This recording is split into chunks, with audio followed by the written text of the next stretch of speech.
Who are we waiting for?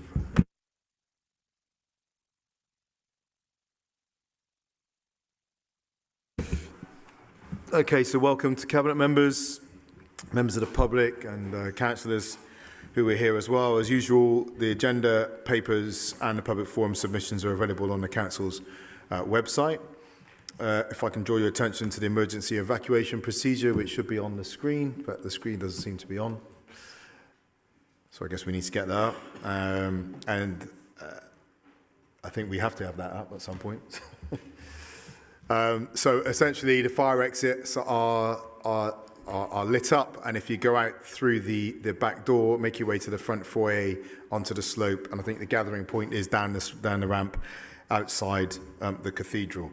The meeting is being webcast, so can I remind everyone to speak into the microphones and make sure you're all clearly heard. In relation to the papers today, agenda item 10, the A4 Portway Strategic Corridor Outline Business Case, and 23, Bristol Holding Company Limited Group Company Business Plans for 24-25 contained exempt appendix with commercially sensitive information. And any discussion on the content of the appendix will need to be held in exempt session. Cabinet members have been given access to this appendix. Agenda item 27, Goram Homes pipeline of housing development sites, will now be taken under part B of this agenda, key decisions. And agenda item 30, safety valve programme, was added under APR 16, special urgency procedure, with permission of the chair of OSM. Agenda item 2, public forum. So we take statements and questions at the time a relevant agenda item is being discussed, and I will reply or offer it to the relevant cabinet member. We have a large number of public statements and questions today. The Constitution allows for an hour for public forum, so we want to portion it out. So we're going to have 30 minutes for allotments, 15 minutes for statements, 15 minutes for questions, 15 minutes for people living in vehicles. That's 10 minutes for statements, 5 minutes for questions, and that leaves us 15 minutes for all the other papers around children's care and all the rest that we have today. Everyone who doesn't ask their question today will receive a written reply within 10 working days in the meeting. On the agenda item 3, apologies for absence. We have no absences, notice of absence given, but Councillor Craig-Cheney is running late, but will join us as soon as he can. If we get to his papers before he's here, we'll move the papers down the agenda to give him time to arrive. Agenda item 4, declarations of interest. None have been given to me by, actually, Don, you have 2 or 3? I have 3 items on which I will be leaving the room because I'm a director of Goram Homes. Thank you. Okay, Don. So if you give me notice at the time, and then you can leave the room of the relevant paper. Agenda item 5, matters referred for consideration by scrutiny or full council. There have been no referrals from scrutiny or full council today. Item 6, reports from scrutiny commissions. There have been no reports from scrutiny commissions. So let's move on to item 7, which is chair's business. So I have 4 items to update people on today. The first is on Barton House, which you will know is the block in Barton Hill that we had to evacuate, moving tenants into the Holiday Inn. The current state is the works have been done on Barton House to bring it to a point where it can be declared safe, both with confirmation of the engineers and with Avon Fire Rescue Service, which is incredibly pleasing that happened on time. All the residents who were in the Holiday Inn have now left the Holiday Inn. 6 tenants have made applications for homelessness rather than returning to their flats, and those applications are being assessed. 5 of those 6 are in temporary accommodation, as they do when they apply for their application for the homelessness. We'll continue to work with anyone who wants to submit an application, and obviously their application will be assessed according to their circumstances. What I want to say about this whole challenging time for the residents and our staff is that we have been able to help move the majority of people back in to Barton House. We put safety first. As soon as we had the report saying the building wasn't safe at that moment in time, we moved people into the Holiday Inn. So we did the right thing, moving people out, did the right thing in putting people in the hotel, covering meals, travel, provided mental health support. And I think there's been some great work done by our partners and in the city in bringing the building into a state of safety. And also there's been lots of support to people and moving back into their flats. I would say it's not been easy. It's not been an easy journey. Some of the challenges that have been faced were not necessarily challenges that needed to be faced. When our engineers first tried to enter the block to begin the work of the deeper investigation into Barton House, they were blocked from entering the stairwell by people who ultimately delayed the start of that work to bring the building back into use. We needed to access every flat in Barton House to install the fire safety measures. Every flat needed to be treated for fire and Legionnaires before anyone could move back in, and yet still we had resistance. One resident in particular would not allow us into their flat to do the works which held up the whole block.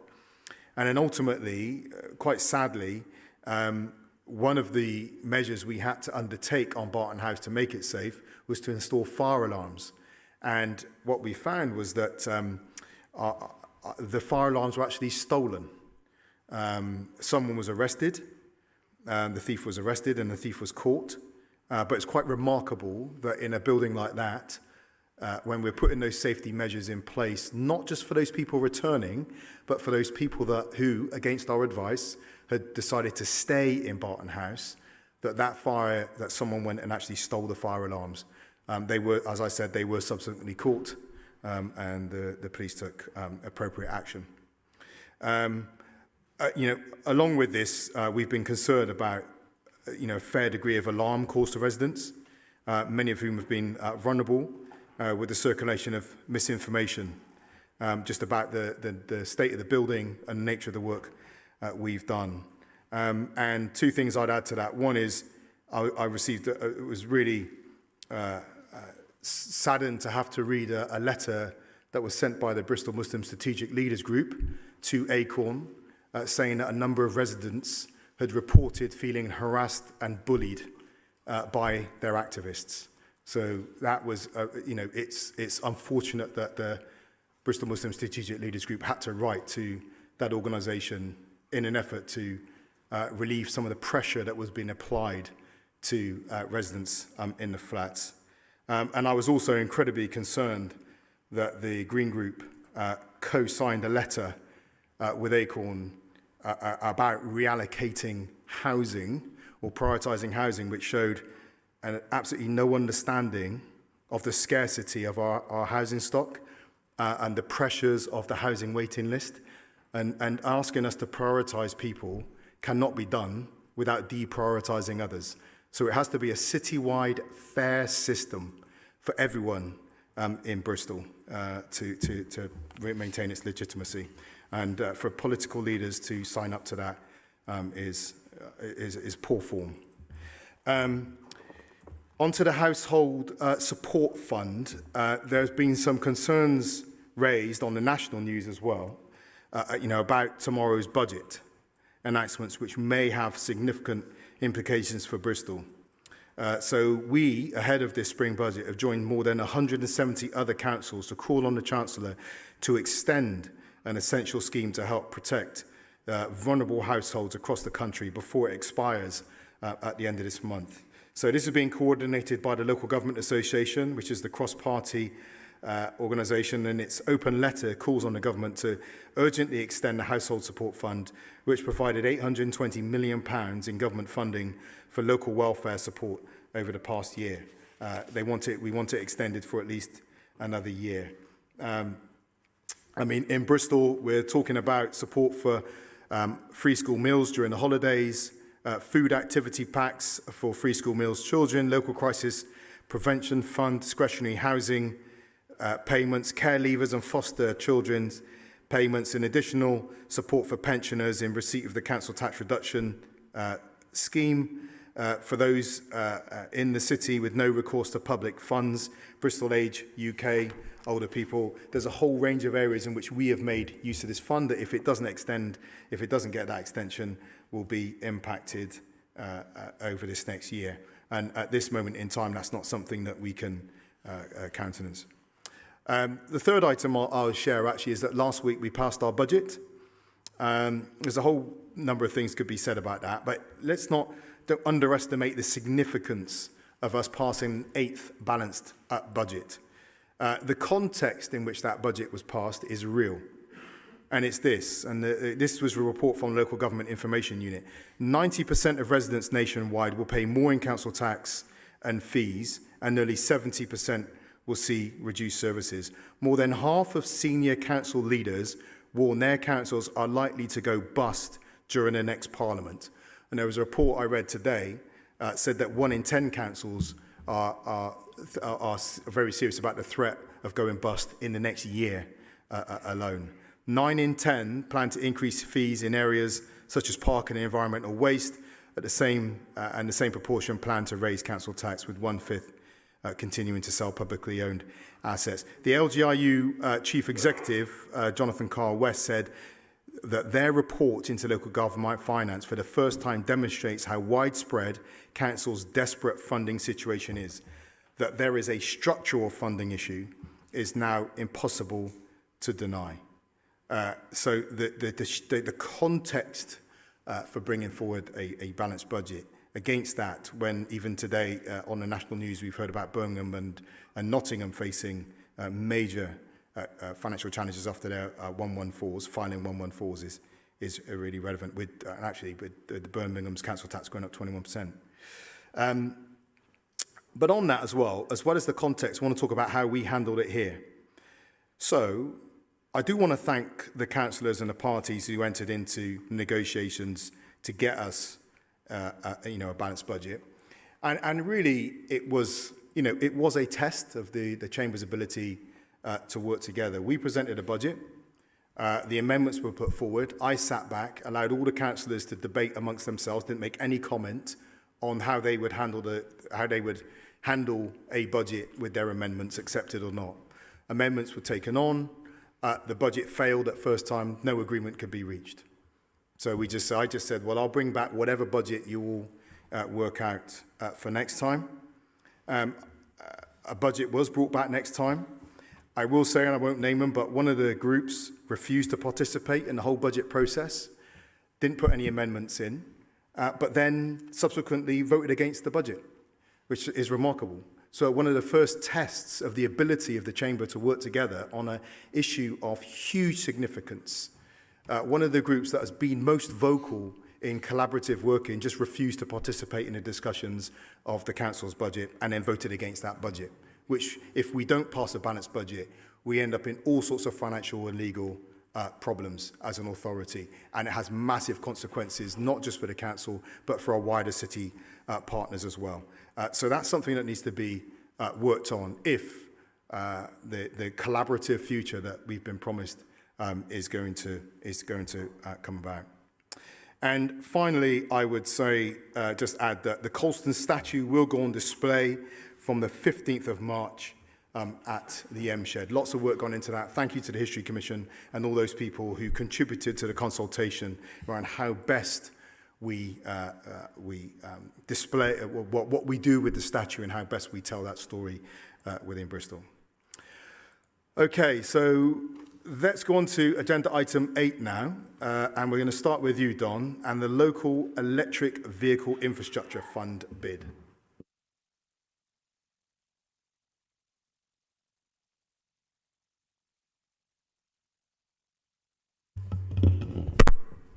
Thank you. This paper notes the Stage 2 bid for Local Electric Vehicle Infrastructure Fund, from henceforth called LEVI, funding, and seeks to approval to spend this.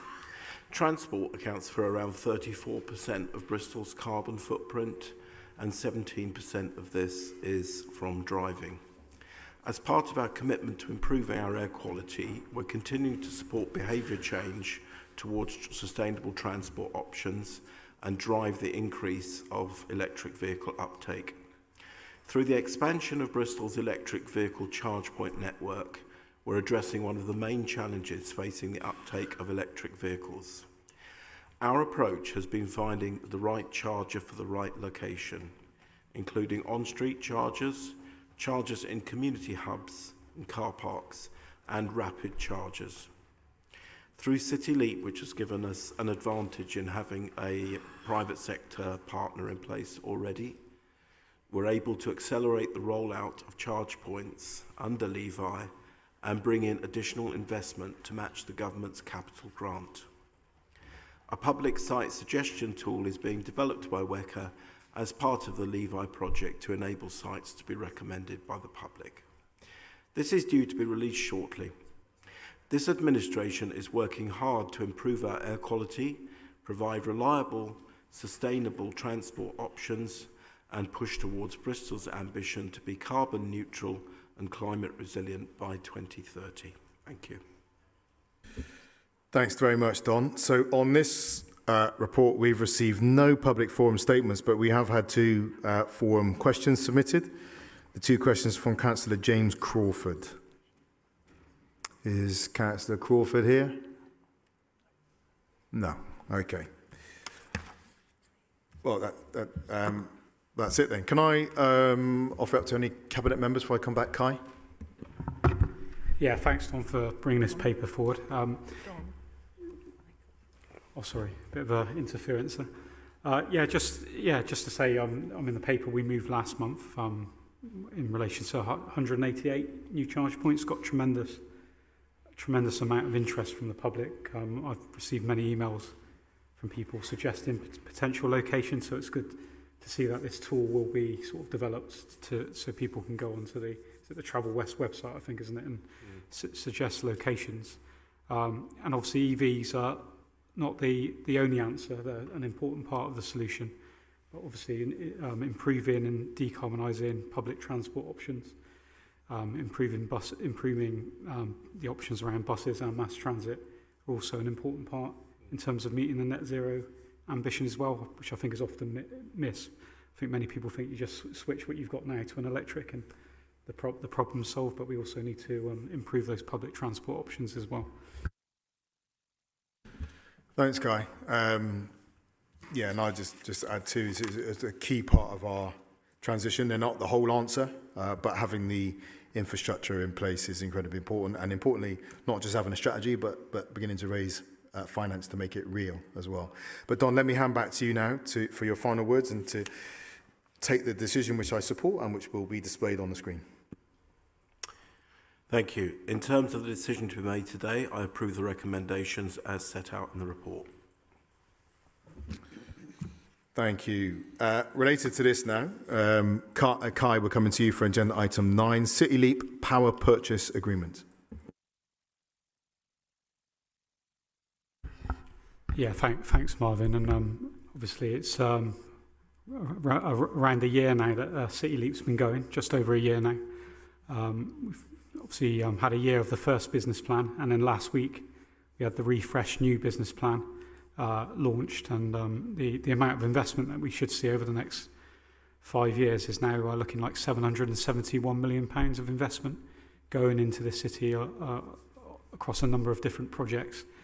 And it was good to be that me and you went up to Brentry, wasn't it, a couple of weeks ago to see some of the projects on the ground actually being delivered, and speaking to the individuals in those council properties where they're getting those retrofits done, about their bills coming down, but also things you probably wouldn't really consider about their homes being quieter, so they don't hear the traffic anymore.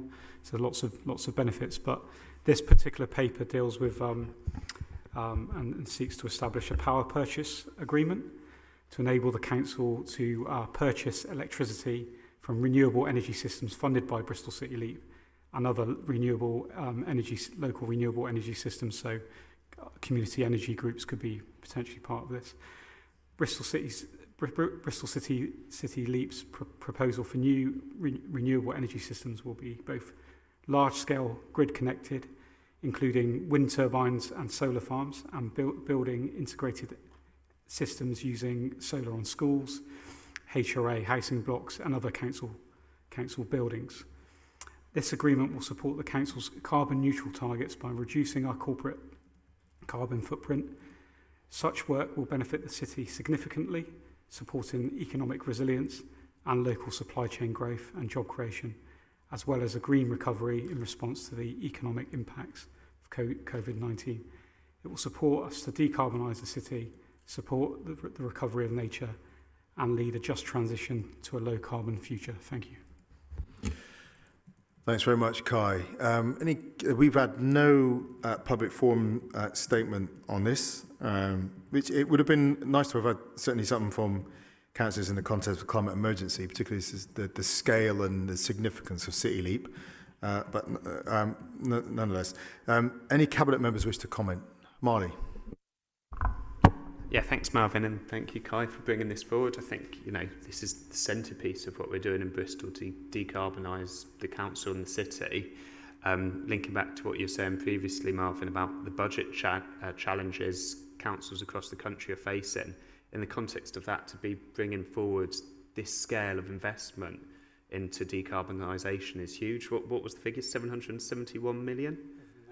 Over the next 5 years. It's a phenomenal achievement, but it's the sort of scale of ambition that we're going to need if we're going to overcome the climate crisis. I'm just really keen to see this come forward, and also be keen to sort of be involved in the conversations, particularly about how community groups can participate in this. So thank you. Thanks, Marley. So if there are no others, let me come back to you, Kai, to take the decision which I support and which will now be displayed on the screen. Thanks, and just to say thanks to David Gray, who's pulled this paper together, and he's in the gallery today for his work on this, so thank you. In terms of the decision to be made today, I approve the recommendations as set out in the report. Let me extend those thanks as well, because we're involved in a number of significant city networks, looking at how cities need to be on the forefront of decarbonising. As the Secretary General of the UN says, it will be won or lost in cities, with most of the world living there now, the big consumers of energy. Was it 70% of the energy use, 80% of energy use, 70% of emissions through cities as well. So there's a huge opportunity, and what's been quite remarkable as we've been working with other cities around the UK, with finance, private finance, with government, and with cities around the world, is how many of them are looking at Bristol City Leap as an example. So it really has been a world first, and one that has inspired lots of people. And one of those city leaders that's really been taken by this is Susan Aitken, the leader of Glasgow, who hosted COP, obviously, famously. And it's been amazing to have her directly cite the work done by people in Bristol for what they're trying to do in Glasgow now. So, yeah, really, it's great work. So thank you for all that's been done on this. Agenda item 10, A4 Portway Strategic Corridor Outline Business Case. This is with you, Don. Thank you. This paper seeks approval for the submission of an outline business case to WECA for delivery of A4 Portway Strategic Corridor improvements. This is following on from the consultation that ran over the autumn last year and earlier engagement with local residents, businesses and bus companies around the scheme.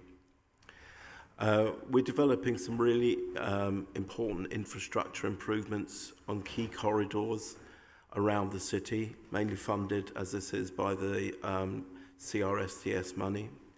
We want to make public transport, walking and cycling easier, safer and more reliable. Plans for the Portway include a new 24-hour bus lane, wider paths for shared use between pedestrians and cyclists, speed limit reductions, junction improvements and crossings improvements. It's great to see this work coming forward on such an important travel route, building on our recent work with Portway Park and Ride Station and the improvements which are about to happen to the Portway Park and Ride entrance and egress, which will enable buses to enter and exit from both directions. These together will achieve a step change, I believe, in the quality of the bus services to northwest Bristol through improving their infrastructure. It's sad that First is proposing withdrawing the number 3, which is the only reasonable public transport option to the whole of Sevenside from the east, which is one of our major economic areas. Whilst we can't do anything about that, we leave others to get their act together. We as the Highways Authority are working hard to improve bus infrastructure to all areas of the city, and through that to improve the bus network and bus services. Thank you. Thanks very much, Don, for bringing this. So on this, we've received 4 public forum statements. The first is from Southwest Transport Network, Dave Redwell. Yeah.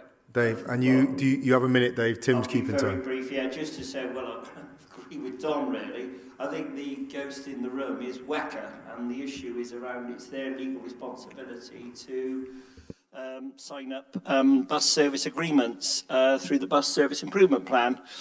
And if we're putting infrastructure down as a highway authority, I would expect WECA to be signing frequency agreements with First Group and Stagecoach. And I am disappointed that we haven't done that for the number 3, Don. And I'm disappointed that at the Bus Advisory Panel, Mr Mayor, that both Don and myself sit on, we were not brought these changes, and we've made that point to officers and the Chief Executive at WECA. I hope we can find a way of working closely with WECA to make sure we get the bus services the city region exists. But in principle, the bus lanes we fully support. We would like to see those bridges removed, Mayor, at Avonmouth by the station. Sharehampton by the station, Avonmouth, because they're not disabled accessible, and we don't have at-level grade crossings to those railway stations. That might be another piece of work through the CRTS funding. But as it's a jigsaw and we're slowly putting it together, I just urge you to, or the new council, to keep pushing that issue to sort out the interchange at Sharehampton railway station.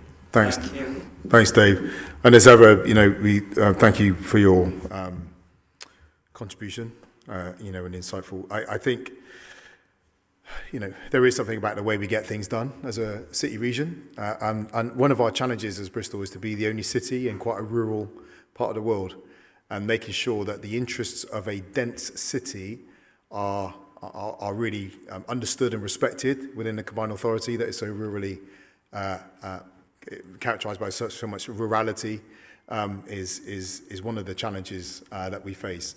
And actually, what that also means is we need things done faster in Bristol than perhaps some of our neighbours do. So, but please keep the pressure up. Next statement is from the Bristol Civic Society. Alan Morris.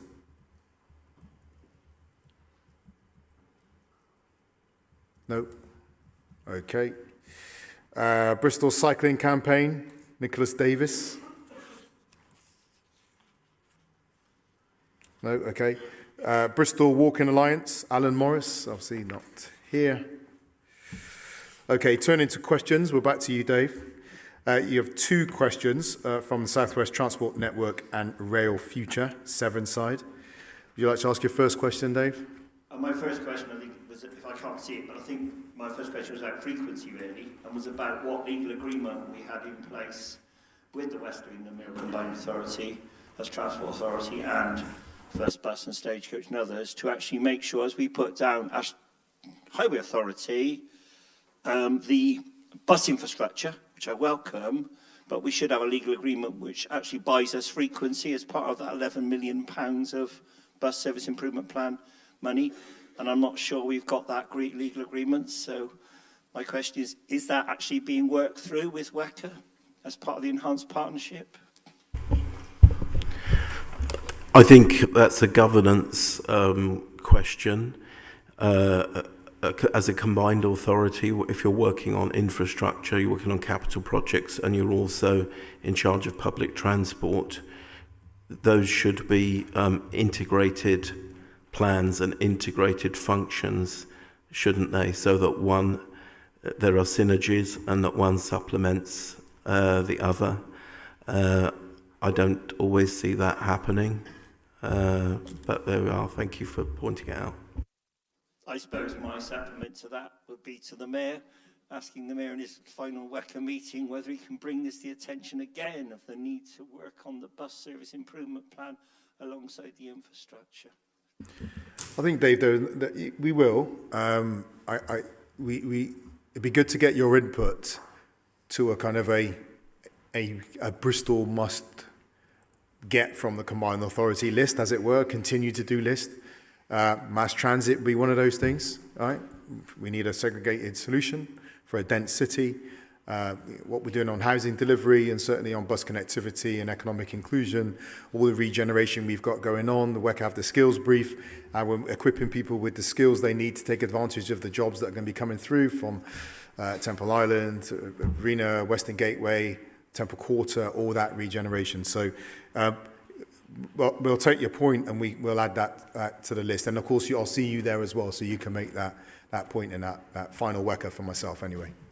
But thank you. You had a second question, Dave? My second question, as always, as a trustee of Bristol Disability Equalities Forum and South Gloucestershire's Equalities Network, it is about integration, connectivity, and making sure that we have public transport and infrastructure fit for purpose.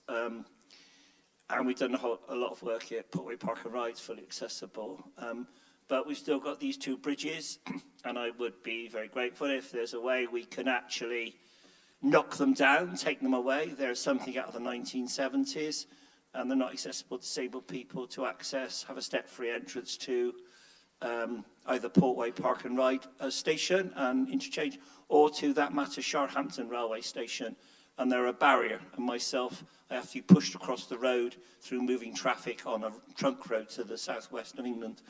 I really would like to see those bridges. So I know it's not in this scheme, but I would really think, as part of integration, having been with Andy Burnham last week, if we can just make sure that integration approach is again taken forward at WECA, and that WECA understand the purpose of interchange between rail and bus in our city region.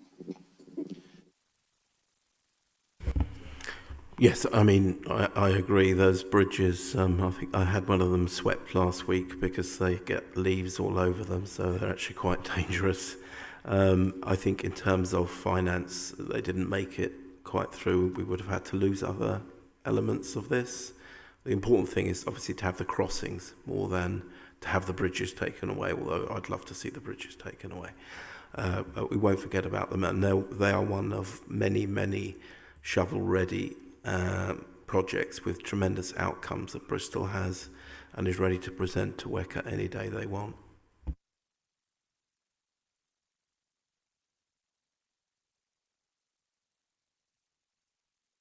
Which is in law, and by the way, it's in special measures from government today, in case they haven't picked it up. Announced in the last few hours, under the best value review. But the issue is, how do we get WECA to integrate bus, rail, ferry and services in the way we see in Liverpool City Region, or where I was, Don, with the Western Gateway in Manchester last week? That has been on the agenda of the Enhanced Partnership for a while, and we've got a working group starting soon, which I've offered to chair in the hope of moving that forward, because actually integrating the ticketing, especially between, let's say, the other forms of integration, but integrating the ticketing between the two main and the other bus companies, and first and trains, who are obviously owned by the same company, so it's particularly ironic, is a massive part of encouraging people to use public transport. It just makes it a whole lot easier for people, a whole lot more understandable and coherent. So I do hope that work will proceed quickly. It's one of the reasons I put myself forward for chairing that working group. Thanks, Don. Thank you for your questions, Dave. If any Cabinet members wish to comment, if not, we'll come back to Don. No? Okay, Don, let me come back to you then to take the decision which I support and which will now be displayed on the screen. In terms of the decision to be made today, I approve the recommendations as set out in the report. Thank you. Okay, Don, we're staying with you for agenda item 11, City Region Sustainable Transport Settlement, Maintenance and Integrated Transport Block Allocation for 24-25. Thank you. This paper asks for approval to accept and spend the maintenance and integrated transport block funding allocation from WECA. It's part of the CRSTS, and it's our maintenance money for the year, basically. We're committed to improving Bristol's transport infrastructure, and I'm thrilled that we've recently announced a big push on resurfacing areas of key roads across the city. The funding in this paper provides essential works to Bristol's road network, improving public transport infrastructure, vital road resurfacing works, and much more. This funding will achieve a lot, but we're faced by the reality that it's a fraction of what is needed to do the necessary preventative work which we have to do just to avoid potholes. We shouldn't have potholes. We have potholes because we're not able to do the preventative work that we should, and we know how to do that, but we've got only a fraction of the money that we need in order to do that, and that's without signals and other things.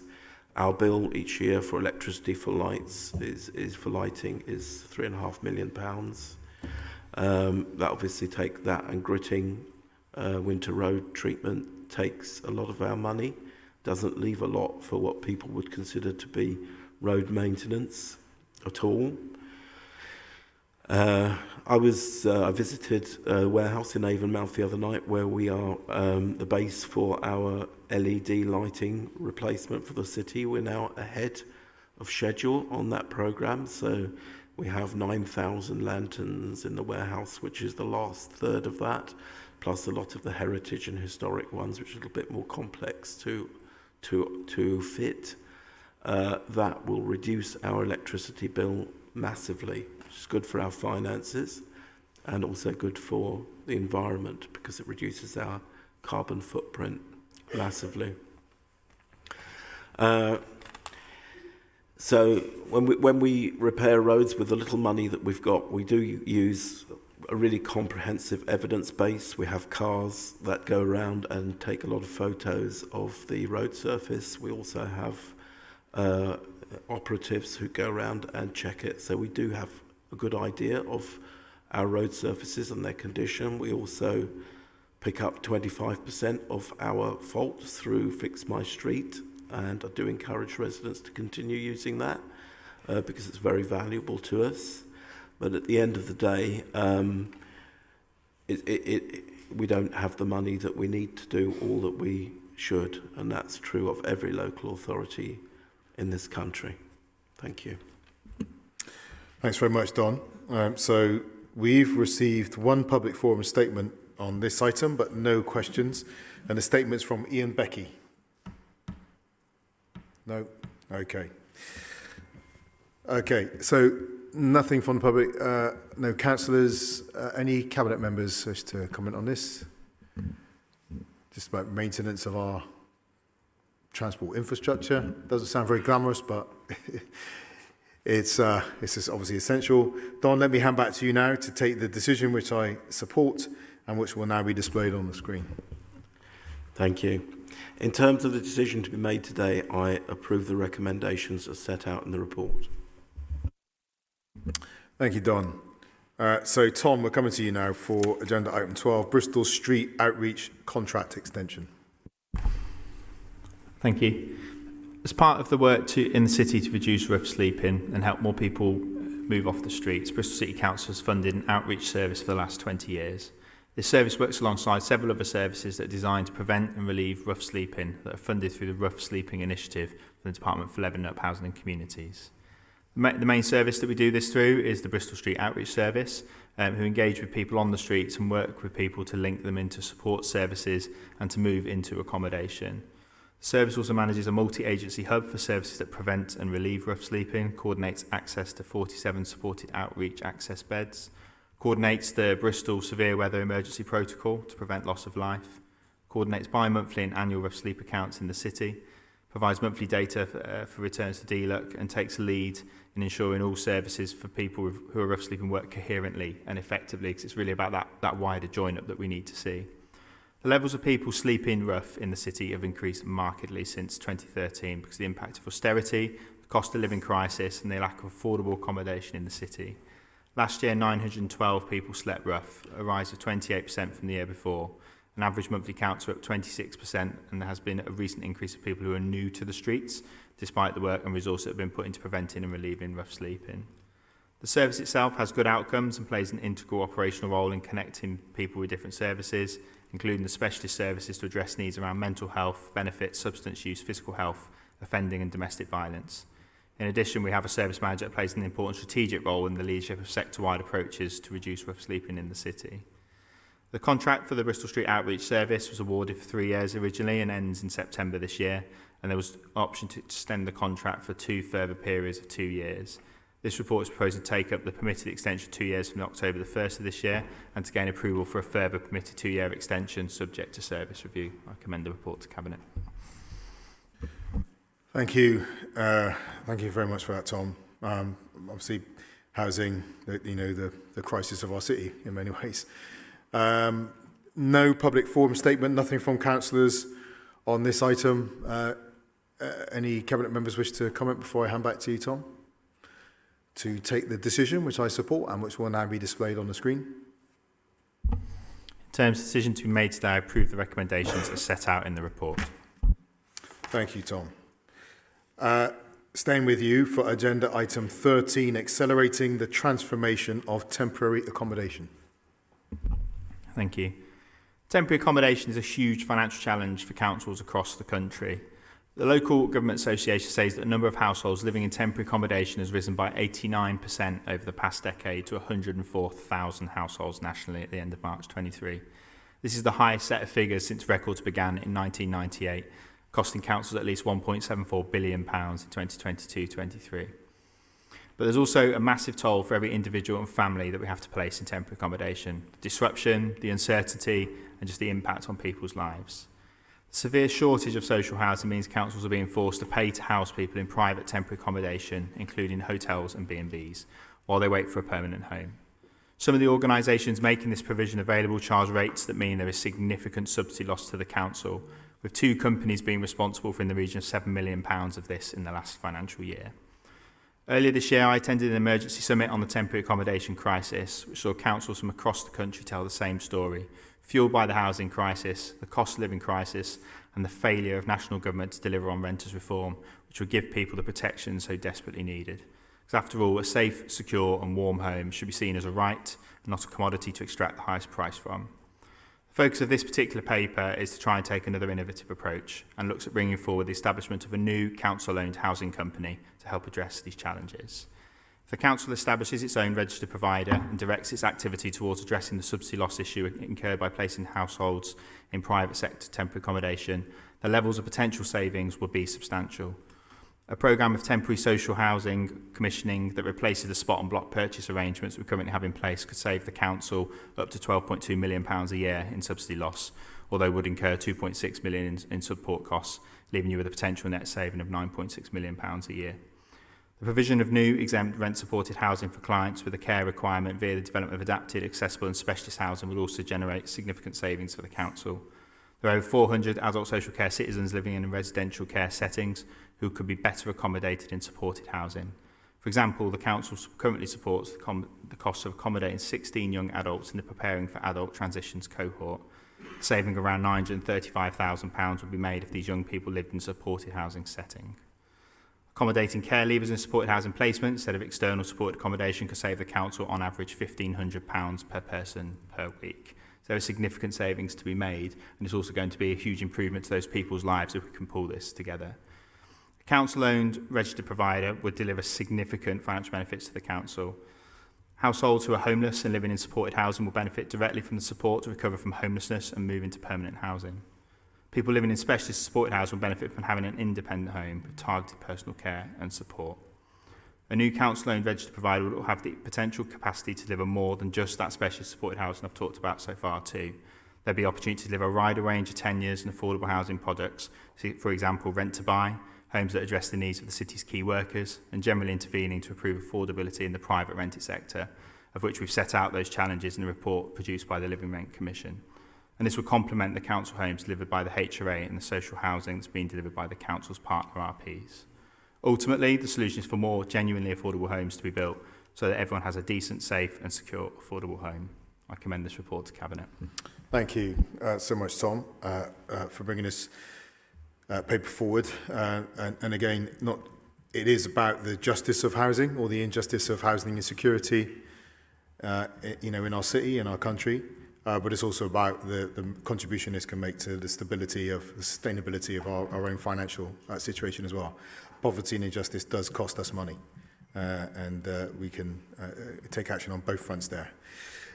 We've had nothing from for public forum, nothing from any councillors on this item. Before I come back to you, can I offer it up to any cabinet members? Helen? Thanks very much, Marvin, and I really welcome this report because the council knows what the needs of those people who we're trying to accommodate is. And although we have had some very good work with some of our RPs about delivering supported housing, particularly with my portfolio, that's of particular interest. Nevertheless, it would be much more straightforward if we can do it ourselves. And we know that every development that comes forward, there's a call for more affordable housing for that mix, and in big developments certainly being able to accommodate the needs of our children and adults of working age with disabilities. And so I just think that this is a really good step for us to be able to deliver those needs ourselves, which is bound to be more efficient or more responsive than it is with working with our RPs, although, as I say, some of them are very responsive, but not all. Thank you, Helen. Kai, you want to come in? Yeah, fully support this. I mean, maybe we should have done this a bit sooner, but it's great that it's here now. Obviously, from the headline of the paper, it's it's focused on TA, but obviously what you said about this company being able to interfere in the private rented sector, both to improve standards and make it more affordable, as well as a really important tool that we don't really have at the moment. So it'll be really good to see how it progresses within that sector and market. Thanks very much, Kai. Thank you, Helen. If there's no more, let me hand back to you, Tom, to take the decision which I support and which will now be displayed on the... In terms of decisions to be made today, I approve the recommendations as set out in the report. Thank you very much. So let's go on to agenda item 14 now, Parks and Green Spaces strategy. And Ellie, this is with you. Thank you. I am delighted to welcome this paper to Cabinet today that sets out a strategy for Bristol's parks and natural spaces and our approach to food growing in the city over the next 15 years. Our mission states that by 2039, all of our communities feel that parks are accessible, inclusive, safe, fun, and rich in nature and wildlife. We want more people than ever before to visit our parks and stay for longer, and to take part in activities which make them healthier and happier. Our parks provide peaceful, relaxing, and beautiful spaces for us to play, exercise, socialise, and support our health and well-being in a nature-rich environment. And we are very lucky to live in a city with such a vibrant cultural offer. Some of the key priorities that have steered our focus and differentiate this from the previous strategy stem from national and global impacts that we need to respond to, whether that is austerity, which has led to around 2/3 of a reduction of our parks budget since 2010, the opportunities to mitigate the climate and ecological crises, and also the impact of COVID and the cost of living/operating crisis on the residents of our city and of the Park Service and the wider council. Our response to these challenges have to have equity at its heart. Put simply, not all residents access our parks equally. Gender, ethnicity, physical ability, and coming from a disadvantaged background all influences how often a person visits a park, how welcomed and included they feel, which in turn informs their sense of belonging. We have to take positive action around this and ensure our parks are welcome to all. I would hope that the overarching equity lens in which this strategy is framed is clear. Our embedded food growing and allotment strategy is intrinsically connected to our partnership work on the Food Equality Strategy and Action Plan and the Bristol Good Food 2030 framework, which are important one city strategies that are country leading in the ambition they show for good food in our city. In collaboration with our food partners, we will work to create more community food growing opportunities across our city, bringing access to education, skills and employment, connectivity to local residents in our most disadvantaged areas, and access to healthy, sustainable and locally produced food. The paper also seeks to approve proceeding with a full and ambitious bid to the WECA Green Recovery Fund to enable the delivery of £1 million of investment in accelerating our ambitions to manage 30% of green space for nature by 2030. I want to thank officers in our Parks Department, our policy teams and our planning teams, as well as the Mayor's Office for the considerable shift that they've collectively pulled in making this strategy happen, and for it to be the best it can be, ambitious for Bristol's parks and for the huge benefits they bring to our people and nature. I would also like to thank the stakeholders that range from advocacy, voluntary and community groups, as well as partners in sectors ranging from food to environment to planning to sustainability. The good news is that we have an incredibly strong base to be working from, with over 400 beautiful parks and natural spaces in the city, and the work starts now, in both this paper with the WECA Fund and also in the next item, which illustrates how we will begin to address some of these challenges in the city. Thank you.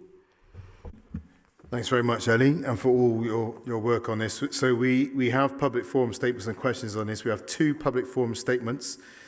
The first statement is from Len Wyatt. Len, you have a minute, Tim. Can you keep track of that? Thank you very much. It's going to be quick. The Parks Forum welcomes the finalisation of the strategy. We've made a couple of points, but we can work with those as we go along. We suggest improvements to the Council's consultations generally. We found ourselves working very hard to get our members interested and being able to find their way through the information. We welcome the bid to WECA for the fund for the nature-related work, and basically the Bristol Parks Forum thanks the current administration and council for engaging with it, and we look forward to working with the next administration and council so our vision for parks in 2030 and the council strategy can be achieved. Thank you. Thank you very much, Len, and I'm sure the seeds have been planted to make sure that relationship continues. The next statement is from Dan Ackroyd. Dan, you have a minute. It's great that this council is applying for money from the West of England Green Recovery Fund, but what's the point of saying you'll proactively form relationships with stakeholders and communities across the city? Why would anybody engage with this council? I mean, you have forums and consultations to communicate with the public, but you just ignore them when they don't go along with your plans. This council has a real problem with only talking to people who will agree with what you want the council to do and talking about things that make you look good. You had a farmer who cared for a site of nature conservation interest, but it appears you don't like to hear about protected species. Instead, you've put someone in charge who has a clear desire to develop on that land. We can't even expect the Cabinet Member for Ecology to speak out about what is happening at U2 Farm because the company they work for has retro for a client who have expressed an interest in building on that land. Why would anyone talk to you when you only talk to people when it's convenient for you?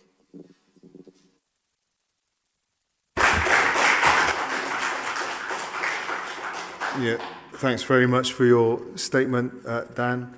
Before we go on, come back to you, Ellie. Any Cabinet members wish to comment on this? Marley. Thank you, Marvin, and thank you, Ellie, for bringing this forward. I'd also like to reiterate your thanks to the officers and everyone involved in this. It's really positive to see. Particularly like to commend the Green Recovery Fund bid managing more green spaces for nature. It's really positive to see that this is the first pilot project for us to reach our ambitions in the One City Ecological Action Plan of a really ambitious target of managing 30% of council land for the benefit of nature. That's not an easy task, but it's something we see the importance of. I think it was the State of Nature survey recently showed that over half of wildlife species in the UK are in decline, and the need for this couldn't be clearer. I think it's quite apparent as well from the papers that there's not a conflict between managing green spaces for the benefit of people for recreation and nature, people who visit their parks and green spaces want to see vibrant natural habitats. It's, you know, to them, their connection with the natural world.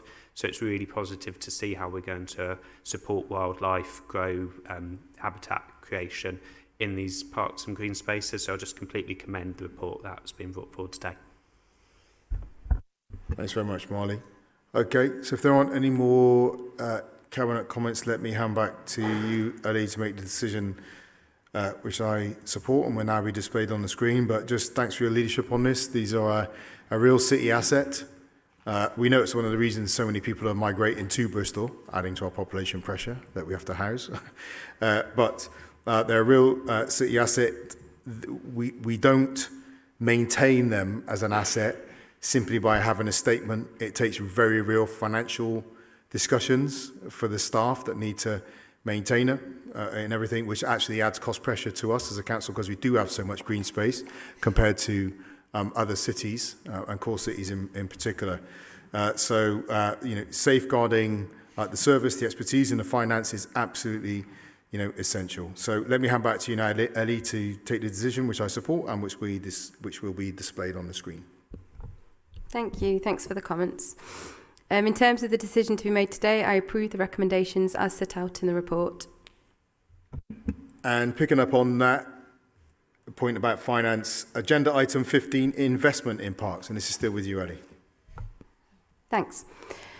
The previous parks paper that I just brought through outlined the benefits and opportunities our parks and green space provide as valuable assets to residents and the city. As the city grows and the number of people needing to benefit from local parks increases, there is a need for us to respond by investing in quality and new facilities, particularly in those green spaces close to where we are tackling the housing crisis by building more much-needed homes. This investment programme will deliver both new and refurbished facilities and parks, enabling them to continue to be attractive to visitors. We've identified a number of exciting priority investment themes, including creating more food opportunities, new allotments, and bringing back to life a historic kitchen garden in Oldbury Court, an exciting project that has the potential to deliver significant and enriching healthy and sustainable food growing opportunities. There's also investment in improving community-led sports facilities and a focus on accessible parks and play experiences in recognition of the Your Parks report on Not Just a Checkbox that surveyed the experience of our disabled communities and carers in our parks. This funding will also look at the experiences of our women and girls in recognition of the Make Space for Girls work to ensure that our parks are welcoming to all. This investment will support our parks to continue to play a fundamental role in the well-being of every community and neighbourhood across the city, ensuring all residents can access their benefits. Thank you. Thanks very much, Ellie, for that. So we have received one public forum statement on this item, and it's from Bristol Parks Forum, Len Wyatt. Pass? Okay. All right, thanks, Len. Okay, so turning to questions, we've had 4 public forum questions submitted between 3 people. The first is from Councillor Amal Ali. Amal? Hi, I welcome the 500k investment for Oldbury Court on top of the funding it has already received, taking the investment to 1 million. This funding will help improve important heritage assets and will empower people to take part in the management of this community asset. The 500k to spend on accessible play equipment would be very welcome in Lawrence Hill. Nottingham Park would make a great candidate for this investment as it is an area with a growing population and as it is close to the Temple Quarter and it is used by people from many different communities and does not have an accessible play equipment or nor is near parks. How can we decide and influence where the funding would be spent? Thanks, Amal. I'm hugely excited about the investment in Oldbury Court, so I share your excitement about that. That total investment, bringing that to £1 million, into one of our destination parks is going to go a long way to serving the people of East Bristol. People, we have several destination parks in the city, and these are the parks that are defined by the quantity of people that go and visit them. And that park has needed significant investment for several years. So I'm very excited about that. It's going to have a whole new playground by the end of this year as well.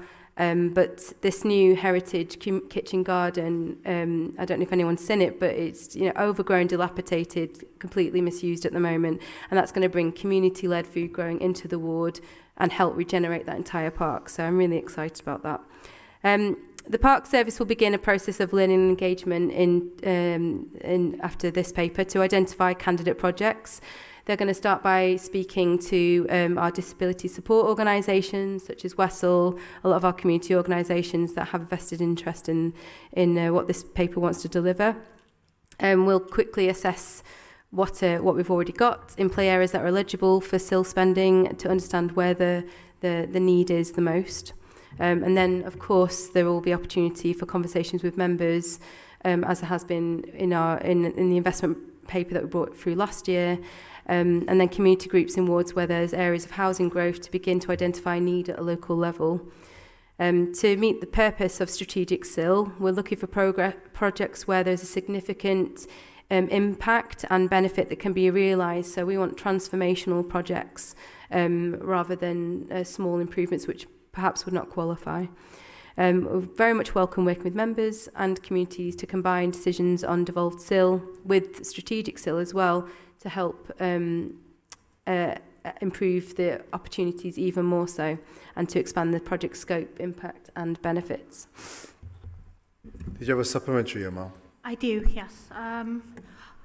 Okay, I'm pleased that the preference for the funding to be spent on major improvements for a few parks rather than a lot of small improvements across a lot of them. As it is close to Temple Quarter, I think Netham Park is a fantastic candidate for some of the investment. And would you agree with this? I'm hearing your advocacy for Netham loud and clear. I think it's a great park. My kids play football there. Absolutely, you'll have to be part of the conversation, and I'm sure there'll be members from all over the city vying for their areas and where they think the investment will be best placed. Those conversations will have to be had collectively, so we'll have to see how that goes. But I appreciate your support for Netham. I agree it's a really good site next to Temple Quarter and in desperate need of inclusive play in that area as well. Thank you. Thank you, Emma. And just while you are here, when we're thinking about green space, just want to acknowledge your role in planning and thank you for the work you did to make sure the city has Muslim burial sites for the community. This is a diverse city and people are born here. They should be able to live here inclusively, and when they pass away, their families should be able to bury them here too. And it's something that's been lost in some of the recent works, but your leadership and that of Farah Hussain on that, against what I might politely call headwinds, has been incredibly welcome, and must be held up as a key part of what it means to build an inclusive city. The next question now is from Councillor Martin Fodor. He's given last-minute apologies, but asked if I could read it out, Marvin. Yeah, okay. Okay, thanks. So Councillor Fodor's question is, in the budget debate, Councillor King proposed a more collaborative approach to allocating strategic SIL to ensure all members can take part in the cross-party discussions.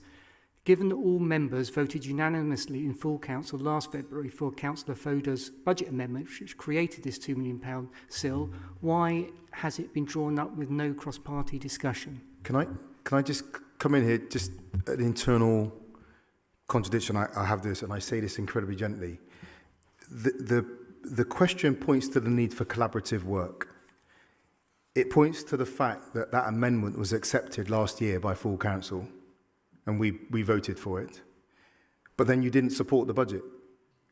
So the whole mythology around and a willingness to be collaborative, you cannot advocate collaboration, but then object to every budget that comes through, even when you're members. And I know it's not your question; it's Councillor Fodor's question, but the budget is possibly one of the single most significant moments in the in our annual calendar. And every year we accept the budgets, and every year your party refused to support the budget.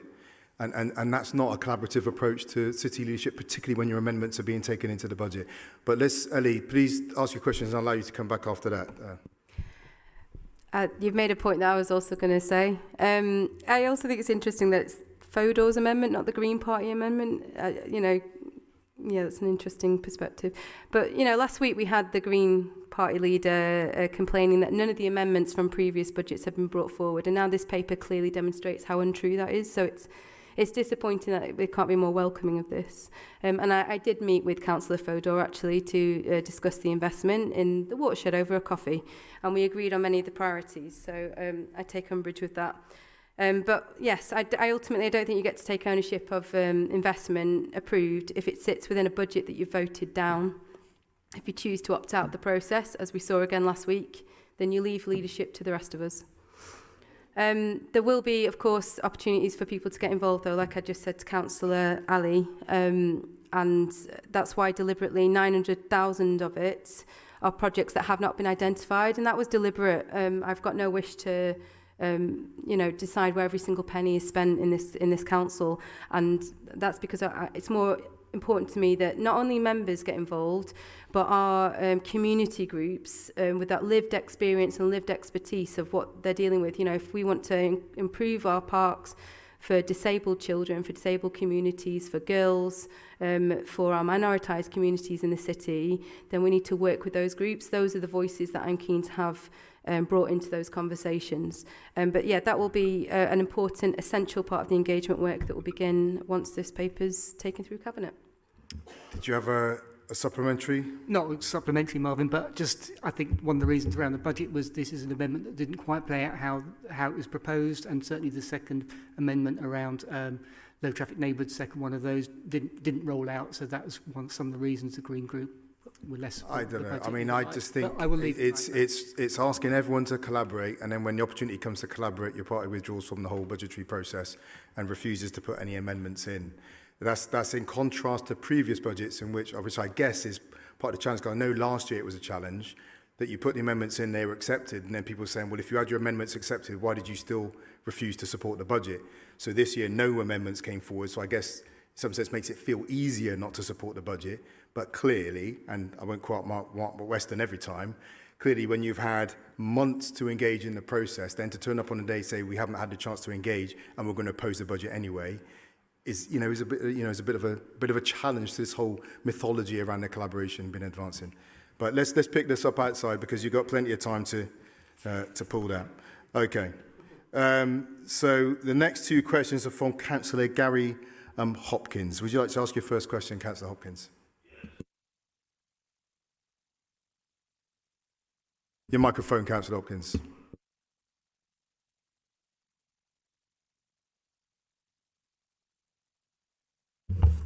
Well, welcome the granting of planning permission by this authority for the Red Catch Quarter development, and the majority of people in our part of the world actually want that to go ahead.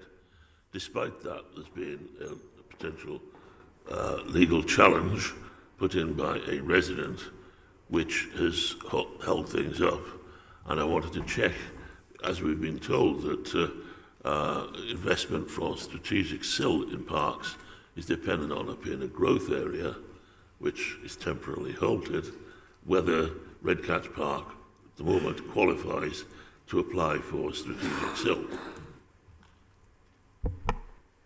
Yep, Red Catch Park continues to be in an area of growth and regen, so it's therefore eligible for investment from strategic sill funds. So despite the challenge, it can apply at the moment? Yeah. Right, okay. And question two then really is saying if there is a temporary hold-up, given that £4 million worth of sill will be generated from this development, which is about 20 yards from the park, would you regard it as a good candidate for strategic sill investment?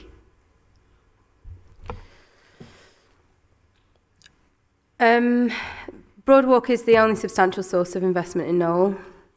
I think we'd welcome the potential impact of SIL, but there's going to be lots of great projects that are worthy of investment. So I'm not going to state a preference of one place over another right now. I didn't ask you to put it top of the list. I said, is it a good candidate? Well, yep. I'd imagine most parks around the city would be good candidates.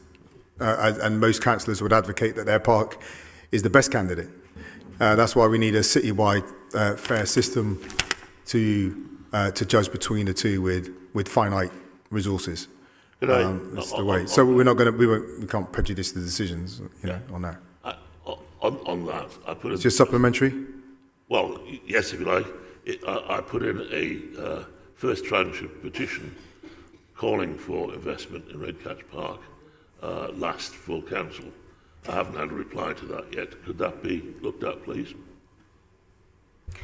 So I guess my point would be that we have to look at the city, the whole of the city, not just at one ward. And like I said, it's really important for me to work with a lot of the community groups in the city. And I know that there are some members that are very powerful advocates for investment in their wards, but we need to kind of take a step back, look at the whole of the city, look at all the eligible projects, see where the need is, and also see if the priorities for those parks align with what we're saying in our strategy and align with the strategic aims of what we're talking about, with sort of accessibility, making space for girls, looking at disabled play, and making sure that it aligns with those. But welcome the conversation when the engagement begins.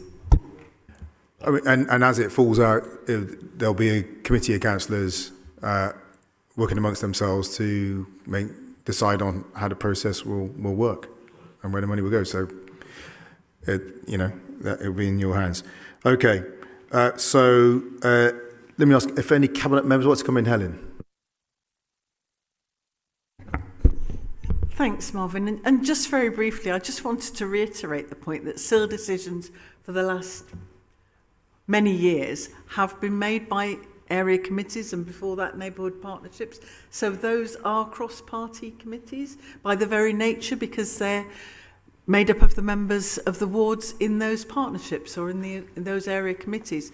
And we're moving, as you know, Gary, from 6 area committees to 9 in the new in the new structure, and so those will reflect the ambitions of those members, and people will be able to advocate for projects in their wards. But I think some of the conversation in the last sort of 20 minutes or so has made it sound as if there's some kind of an all-controlling interest in how SIL is spent, and we know that that isn't the case. Thank you, Helen. Tom? It's really brilliant to see this coming forward, and again it proves that we're focused on more than just housing as well. We're doing a lot on housing, but also we're investing in the community infrastructure and the facilities that we need across the city, and we can see that reflected here. And actually there's a huge focus on accessible play here for disabled children, which we know we need more of in the city. So with another 1,750 homes plus going in at Hengrove, it's going to be really good to see those enhancements in particular. Thank you, Tom. Okay, let me hand back to you now, Ellie, to take the decision which I support and which will now be displayed on the screen. In terms of the decision to be made today, I approve the recommendations as set out in the report. Thank you, Ellie. So on to agenda item 16, allotments, rents and water charges. Ellie, you're going to introduce this report. Thank you. Bristol is a leading city in terms of our approach to sustainable food growing and food equality. Everyone recognises the importance of a thriving network of accessible spaces for local people to grow healthy and sustainable food. A key focus of the Parks and Green Spaces and Food Growing and Allotment strategy is to expand opportunities for collective and community food growing. In the previous strategic investment paper, we are pledging considerable money towards food growing opportunities. Fees have not been raised for over 5 years.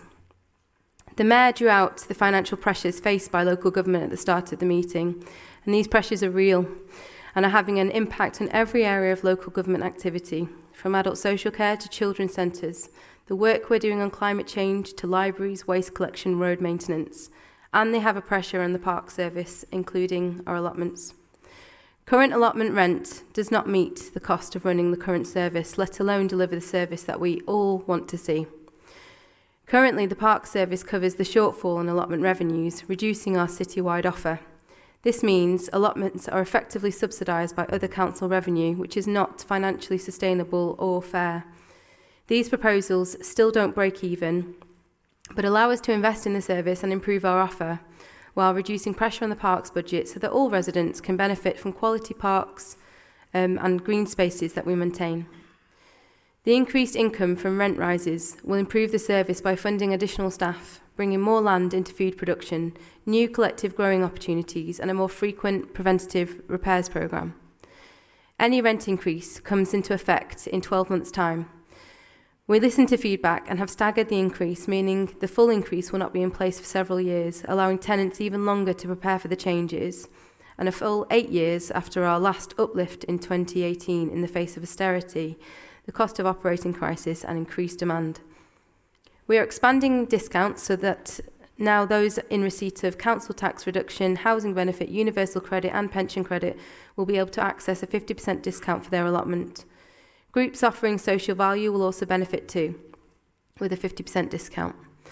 We had over 3,000 consultation responses, and we've listened to the feedback, demonstrated by not taking forward changes to the tenancy rules and with the staggered uplift. Thank you. Thank you, Ellie. So we've given 30 minutes to this public forum because of the number of contributions. So we've had 31 public forum statements. So 1 minute per statement to fit within our 30 minutes. And I'll just go through the names and Tim will help me keep time. Okay, Sarah Freeman. Can you wait for the microphone there, Sarah? And I'll put my hand up when you're at 50 seconds, just so you're aware, okay?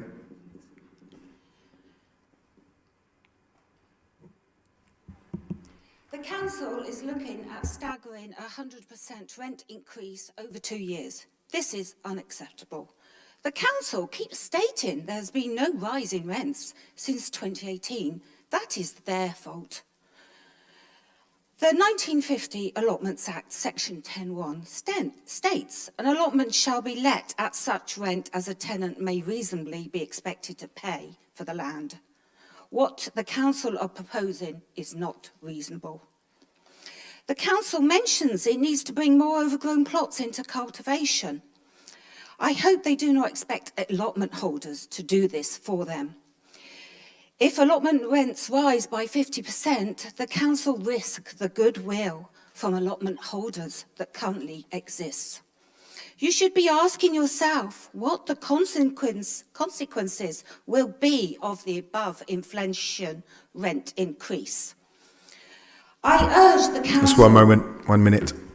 I urge the council to rethink their proposed changes to the Bristol allotment rent rises.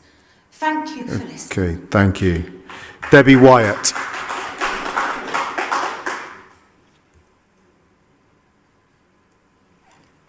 Debbie Wyatt. Okay. Holly Wyatt. Okay, Holly, I'll put my hand up when you're at 50 seconds, okay? Thank you. Alongside the council's online consultation process, I began an online petition via change.org, which has been submitted to Democratic Services. At the time of submission, this petition had reached over 6,414 signatures of support, with 3,965 being verified as from Bristol residents. As such, this petition will be going to the next full council meeting for debate, but I felt it was important to highlight at this cabinet meeting the volume of support this petition has received. One of the core demands in this petition was that access to space to grow your own food should be for everyone and not the reserve of more affluent households. Over 6,000 people agreed with this statement, and I would strongly urge the council not to ignore the voices of those they have been elected to represent. These rent increases will absolutely make allotments unaffordable for some of those who can most benefit from access to space to grow their own food, and the impact of these proposals will disproportionately affect the poorest residents of our city. Thank you. Thank you. Tom Bosanquet.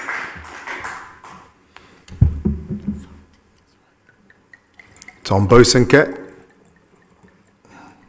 Or quoi? No, okay. Sue Allen. No. Ruth Hecht.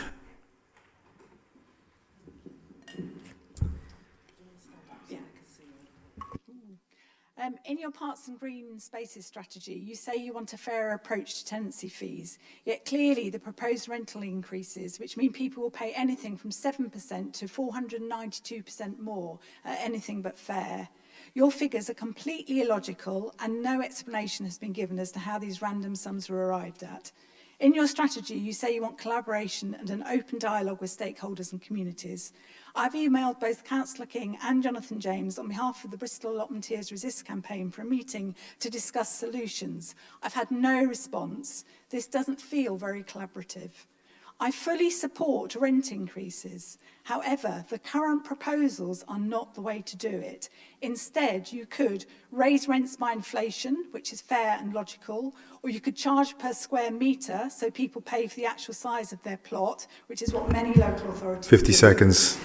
Or you could charge people in line with council tax. Could you tell me if you considered any of these alternative options to increasing the rents before you made the current arbitrary proposals? Christopher Faulkner Gibson.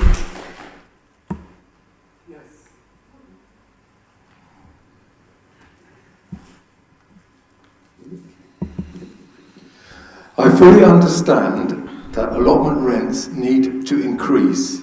The fact that previous agreed increases have not been implemented is the fault of Bristol City Council and not the allotment tenants,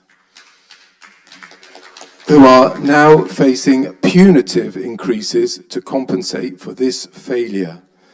However, we want to work constructively with the council, and we all agree that improvements are needed and must be paid for. The current staff levels are totally insufficient. We do not agree, however, with you on the principles, we agree with you on the principles, but not on the detail and the means of implementation. Your decision to phase in increases over 2 years is welcome, as is making monthly direct debit payments available, but this does not go far enough. 50 seconds. 79% of respondents to your consultation, many who live in the most deprived deciles of the city, said that they either disagreed or disagreed strongly with the rent rises. I think I'm going to be out of time now. Yeah, thank you. So Joe Pengilly.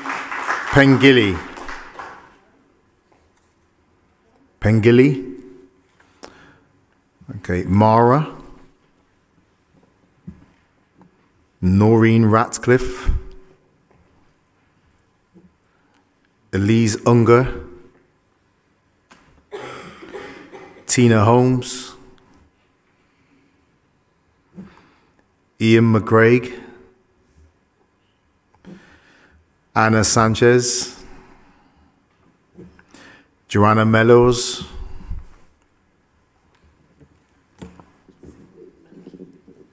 Hello. I wish to speak specifically about the community groups. I'm very worried that the legal basis for the decision on them is not safe this afternoon. The consultation did not reach many of the members of the community groups because they're not local authority tenants. The Equalities Impact Assessment doesn't address the question of the community groups particularly, and the benchmarking exercise, which is an essential part of this process, there has to be evaluation in accordance with court decisions, doesn't deal with the larger plots. I'm therefore very concerned that any decision about the larger plots, that's bands E, F, G and H, would be unsafe this afternoon. Okay, thank you. Caroline Dalog. Caroline Dallock. Kirsty Foreman. Vanessa Harvey Samuel.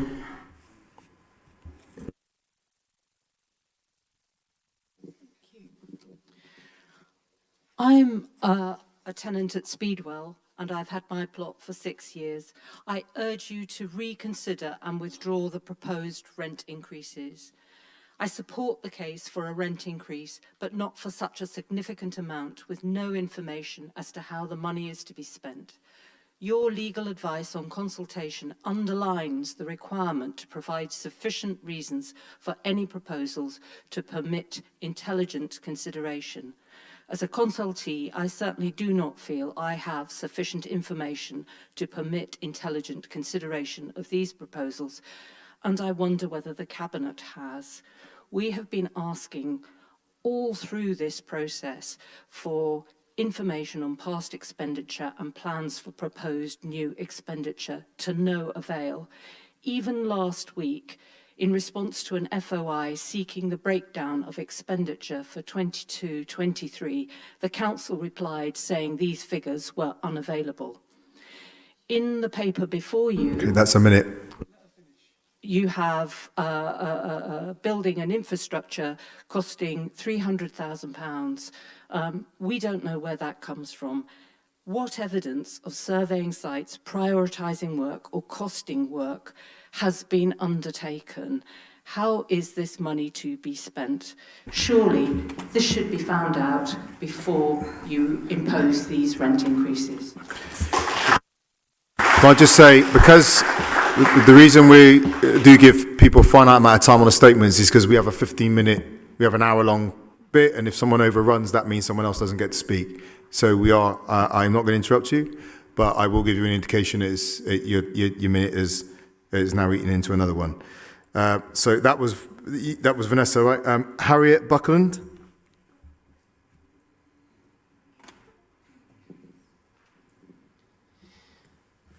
Whilst I agree there's a need for rent increases, I strongly disagree with the approach to the current increases and the magnitude of those increases.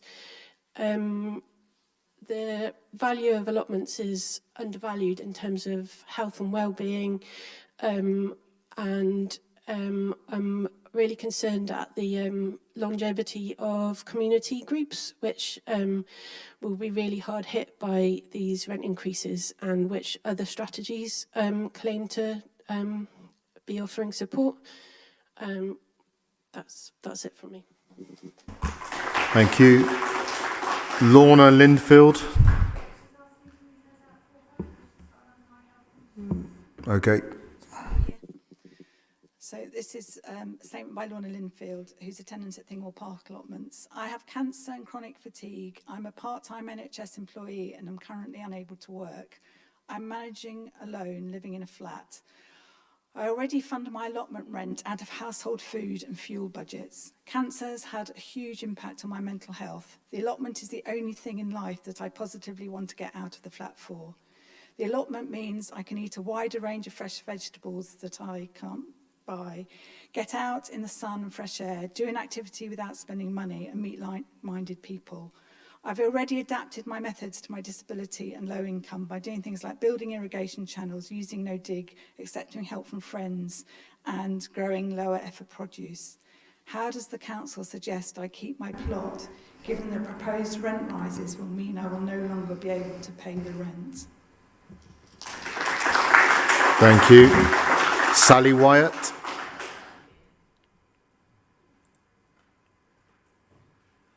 No Sally Wyatt. Okay. Tessa Price. This is a joint statement written together by 14 community projects and groups based on allotment sites across the city. Far from bringing new opportunities for collective food growing, these rent rises will be really damaging for our projects, and they risk closing some of us down. Partly, some of us may be financially not viable anymore, we simply can't cover our costs. Some of us will have a huge amount of extra admin work created by the discount scheme that won't be manageable for us. Collectively, our projects bring huge benefits to the people of Bristol, offering a sense of community, mental and physical health benefits, connection with our food and with land. I think we probably also save the council collectively huge amounts of money across other areas, things like the reduced need for SEND provision, the reduced need for mental health support and drug and alcohol support, probably dwarfing the increased income that's going to be created by these rent rises. Most of our projects don't take a penny in funding from the council. We really don't ask for much help from the council. All we're asking is that you don't wreck what we're doing by forcing through these ill-considered proposals. Please, please don't put through these rent rises. They are going to do so much harm to our projects. Sue Edgerly.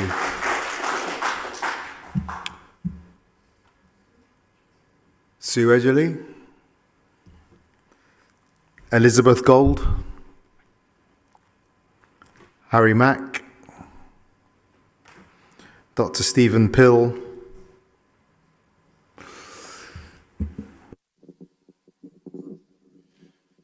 Voluntary site representatives are vital for the functioning of the allotment service, and I'm among a group of 35, half of the site reps in Bristol, who believe that the consultations on rents and rules have not been handled well. The rushed circulation of immature and ill-thought-out proposals has predictably produced needless anxiety and anger across the allotment community in Bristol. Among the consequences of this mishandling will be a scar on relationships between council and tenants lasting long into the future.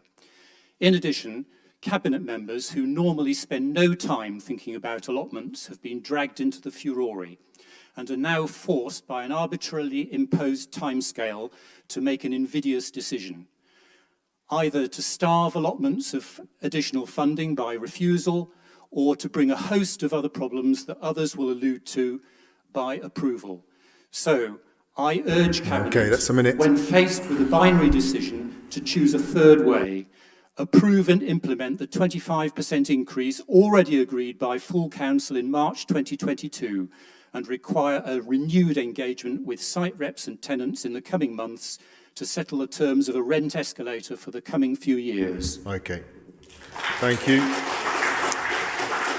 So that's our 15 minutes for statements. So let's move on to questions. We had 45 public forum questions submitted between 27 people. We have 15 minutes for this section as well. I'll go through the names in turn. First question from Harry Mack.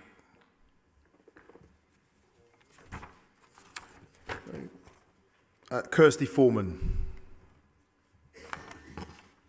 Tamara Evans Braun. Ruth Hecht. Gillian Skinner. Oh, Ruth Hecht. Okay. Do I ask both at once? I've got two. No, I'll ask one first. In your Parks and Green Spaces strategy, you state you want to implement a fairer and more sustainable approach to tenancy fees, and that your proposed new fees approach will take into consideration the variation in size of plots and the variation in on-site facilities, e.g. toilets and car parking. However, your new fee structure uses the same banding system as before, and there's no consideration of on-site facilities other than in relation to water and flooding discounts which already exist. How can you explain the anomaly between what you say in your strategy about new approaches and the lack of these in your proposals? Ollie? So I guess the interesting word there for me is fair. What does fairness look like? Because it's not just fairness towards allotment tenants that we need to think about. I don't have the privilege of only thinking about that. I have to also think about fairness to the council, fairness to the staff that work in the allotments team, and also fairness to the rest of Bristol. Because what is happening right now is the park subsidises, as you all know, the park subsidises the allotment service to a significant amount. And where that shortfall is met by the park service, that means that something isn't delivered in our park services. And our park services are open to all. They're open to every resident in the city, and we have an obligation to make sure that those people who are our taxpayers as well are catered for. And I don't have the luxury of just catering for what is a gated community, as much as I appreciate and care about what allotmenteers do. So I guess what is fair is an interesting word for debate in that context, because it means looking at a whole range of things. Thank you. Did you have a supplementary, or did you like to go on to your second question? I'll ask my second question. Okay. It's relevant. So we've just been talking about fairness. The rents you've proposed are totally illogical and unfair. The percentage increases are completely random and not connected to the size of the plots in any way. They're not connected to anything. For example, the percentage increases for tenants on sites with water from the smallest plot to the largest plot are going to increase in these percentages. 140%, 78, 123, 109, 66, 88, 136, 220. For no apparent reason, some people's rents will double, some are going to triple, some are quadruple, some are even going to sextuple. Can you explain how these random and illogical increases can be described as fair? So I'm not talking about being fair where the rent increases are made. I'm talking about these increases that you're proposing, which are completely bonkers. I would just encourage to keep the questions tight so we can fit more questions into our 15 minutes, right? Because we will get to the end of that 15 minutes at some point. Okay. Yeah, Ellie. We had to look at a lot of things. So we had to compare with some of the other authorities that have a similar land value to us, Baines, Sheffield, some of the London boroughs, those that are comparable local authorities, and Plymouth as well, amongst others, to see what they were doing and also what they're projecting to do over the coming years. So that's where a lot of our prices were compared against and rationalised against. We also had to look at some of our most popular banding and also what we needed to achieve in terms of the target for the income that we would generate and how that would be cut across our different bands, because, for example, Band B is our most popular plot size. It has over 50% of people are on... Band B. So we needed to sort of consider that. But, a lot of the percentages that have been used and a lot of the figures that you've given us are, when you say between, a small percentage to hundreds and hundreds of percentages, but in reality, a lot of these are the price of a coffee a week. These aren't, they shouldn't be the barriers that you're suggesting they are. And just in terms of the community food growing, someone's obviously had a little word with some of you because that is a particular passion of mine, is community food growing. I think it's one of the key solutions to food growing in the city. But they're eligible for 50% discount as well. And if there's any specific ones that are struggling, I'd just encourage you to get in touch with us, get in touch with officers, and we can deal with it on a case-by-case basis. Yeah, I mean, and I please ask I will not go, if we want to shout out, I'll just stop and we'll use that to 15 minutes. I think the point I make is if we want to enter into a discussion, and the gentleman earlier on was talking about informed, intelligent discussion, throwing words around like unhinged, whatever we just used, that these are not attached to anything, that's just not true. They are attached to a thought process. It may have produced a conclusion that you don't like, but they are attached to a process. And to suggest they're not, it does not help us move forward the argument. Again, as Ellie said, the point of fairness is one about a finite council budget in a city of increasing need, in the increasing cost of meeting those needs, means that we're in a precarious situation. And there's not an area of local government activity that's not been impacted by our financial situation we're in. So addressing that context as well, and at least acknowledging it, is incredibly important. But please ask your supplementary, or we can go on to the next questioner. I'd like to ask a supplementary. Thank you. I completely accept that the council needs to raise more money. So are you saying that the apparently random increases are actually based on a sort of logical sort of way of working them out, which you haven't told us about, but which you could tell us about if necessary? Okay, so to look at the calculation of rents, we looked at the saving applied at full council in 2022, the cost of covering CPI since 2018 when allotment fees were last raised, the cost of an additional allotment officer, the minimum administration costs that should be applied, the cost of grounds maintenance, and the cost of infrastructure repairs. These were cross-analysed with a fee rate per metre squared approach and an approach based on the relative popularity of allotment plot sizes. The cost benefit was then calculated for a number of scenarios. The scenario that met the income threshold required to meet a minimum service and service investment cost level was put to public consultation. Okay. I'll go to the next question. Gillian Skinner. No. Lauren Mason. Troy Tanska.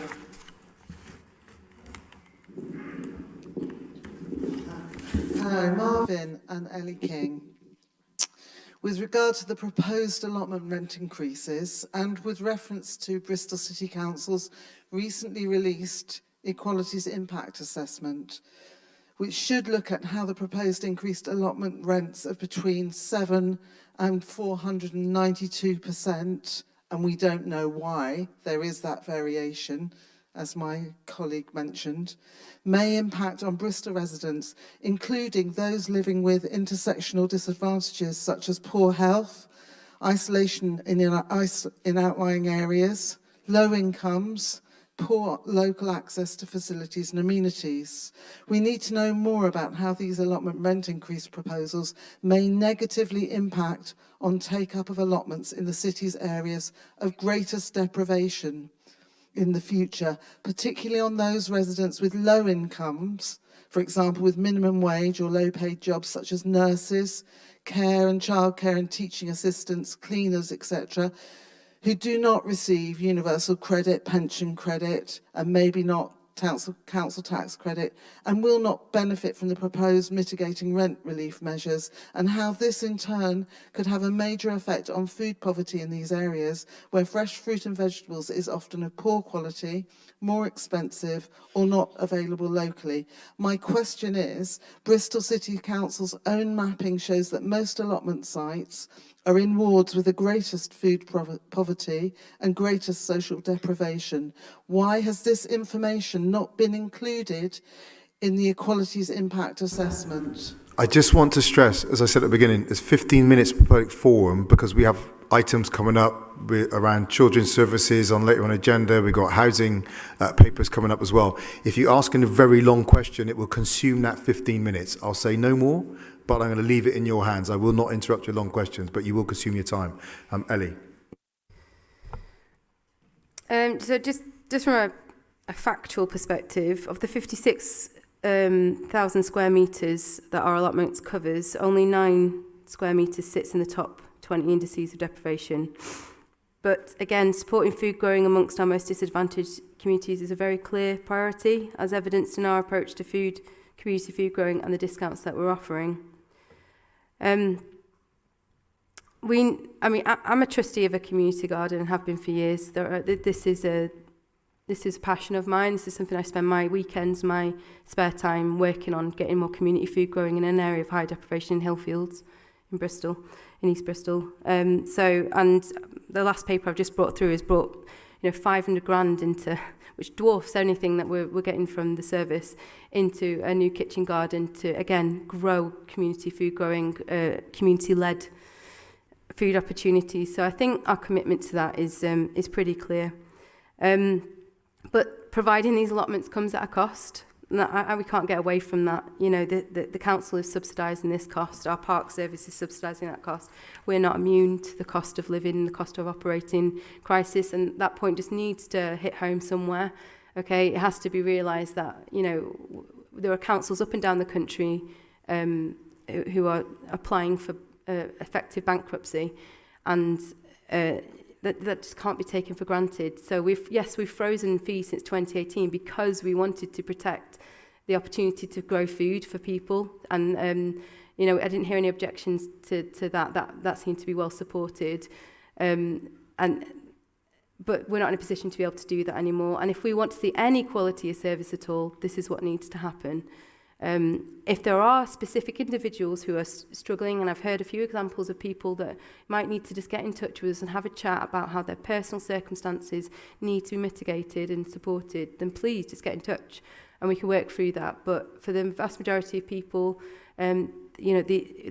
it's almost 3 years before these will be fully implemented. There should be time there to adapt, to adjust, and to realise that these are very special spaces, and I appreciate the passion that's been shown. I really do. I do think that activism is something to be celebrated and encouraged, and I do wonder what amazing things your group of activists could achieve on our allotments with that sort of new voice that you've found. But it is an impossible situation to be in local government right now, when we've got household support funds, which we don't know what is going to happen with that tomorrow, and the consequence that will have to our residents. That we've kept all our libraries open, our council tax reduction scheme is still at 100%. These are not easy things to do, and they are not things that are happening in hardly any other council in the country. So I really hope that people can see outside of the allotments and just take on board some of that holistic picture that we're really trying to grapple with. Thank you. Thanks, Ali. Did you have a supplementary to your question?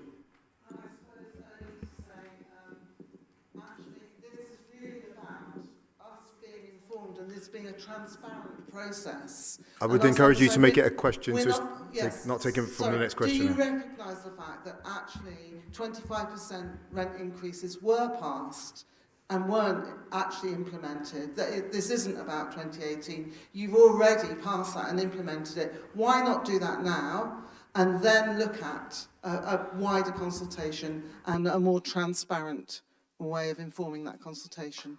Because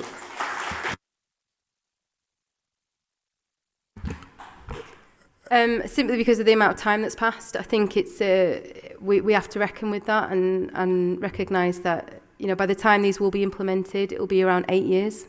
It will be 2026 before we get to the proposal that we're at, and it was 2018. So by that point, that's a significant difference of time. That 25% just won't be enough, and I cannot ask the Parks Service, with the mitigations that they've got to have, to subsidise your private food growing opportunities. And we've run out of time, but what I will do is let's take one more question. I think it is important to recognise as well. I mean, we talked earlier right about the pressure on parks. Parks are for the whole city as well. And the equality of access to green spaces, quality green spaces, investing in those green spaces is absolutely essential. And if that's being impacted, we do have to look at ways of meeting that need. And our challenge as city leaders is that sometimes we don't get the opportunity to tell people what they want to hear. We tell them about what they need to hear, and we have to talk about the financial context we're in. And that's one that brings incredible pressure onto every aspect of local government activity. And that's where we are today. So we have to find a way of being, of really prioritising and being as fair and just as possible in the face of finite financial resources, in the face of growing need and a growing cost of meeting those needs. And it is a wicked situation for us all. Let me go on to the next questioner, and I will just add this one in just to break our 15-minute rule, but I think it's okay for today. There's so much passion here. Alice Hasty. Christopher Faulkner Gibson, James Martin, Katie Ladbrook. Okay. Thank you. There's been a lot of talk about how the allotment service is being heavily subsidised by the Parks Service. I'd like to know how you know, because there are no financial accounts since 2022. What is putting us in the red is the £300,000 a year recently vaguely explained expenditure, which was pulled up in front of scrutiny last week. This is what's putting us in the red. How do you feel able to pass a decision about this rent increase based on such patchy finances?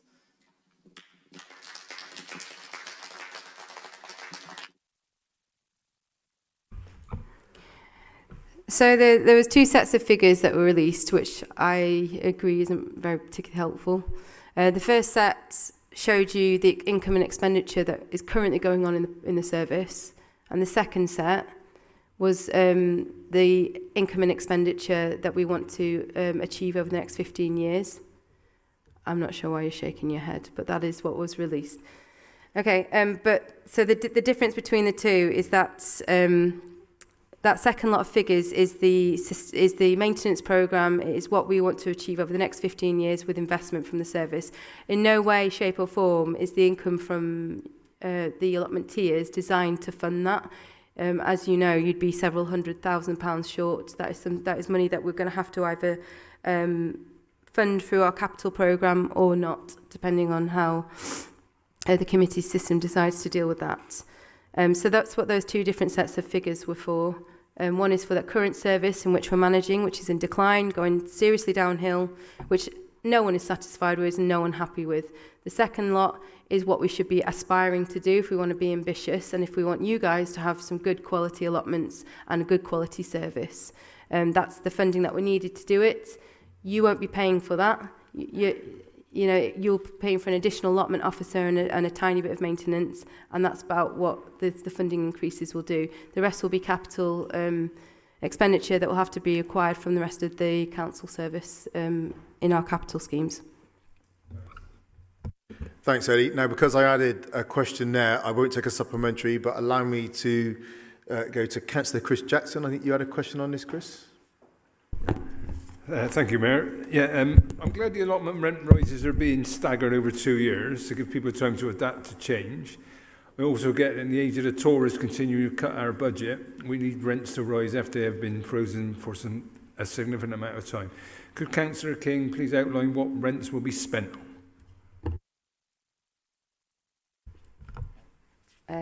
The allotment, the fees will be to deliver, to bring additional staff into the service, and to carry out maintenance, to bring some of our overgrown plots back into use, to work on community food growing initiatives, to address some of our ecological ambitions with tenants, and to work on our capital programme and to support the rest of the allotment team, who have been much reduced in the last 10 years, and so it will bring a welcome additional support into that service. Thanks, Ellie. Did you have a supplementary, Chris? I do have one. It was great to see the discounts for people on benefits, but what would have happened if we wouldn't have put these fees up?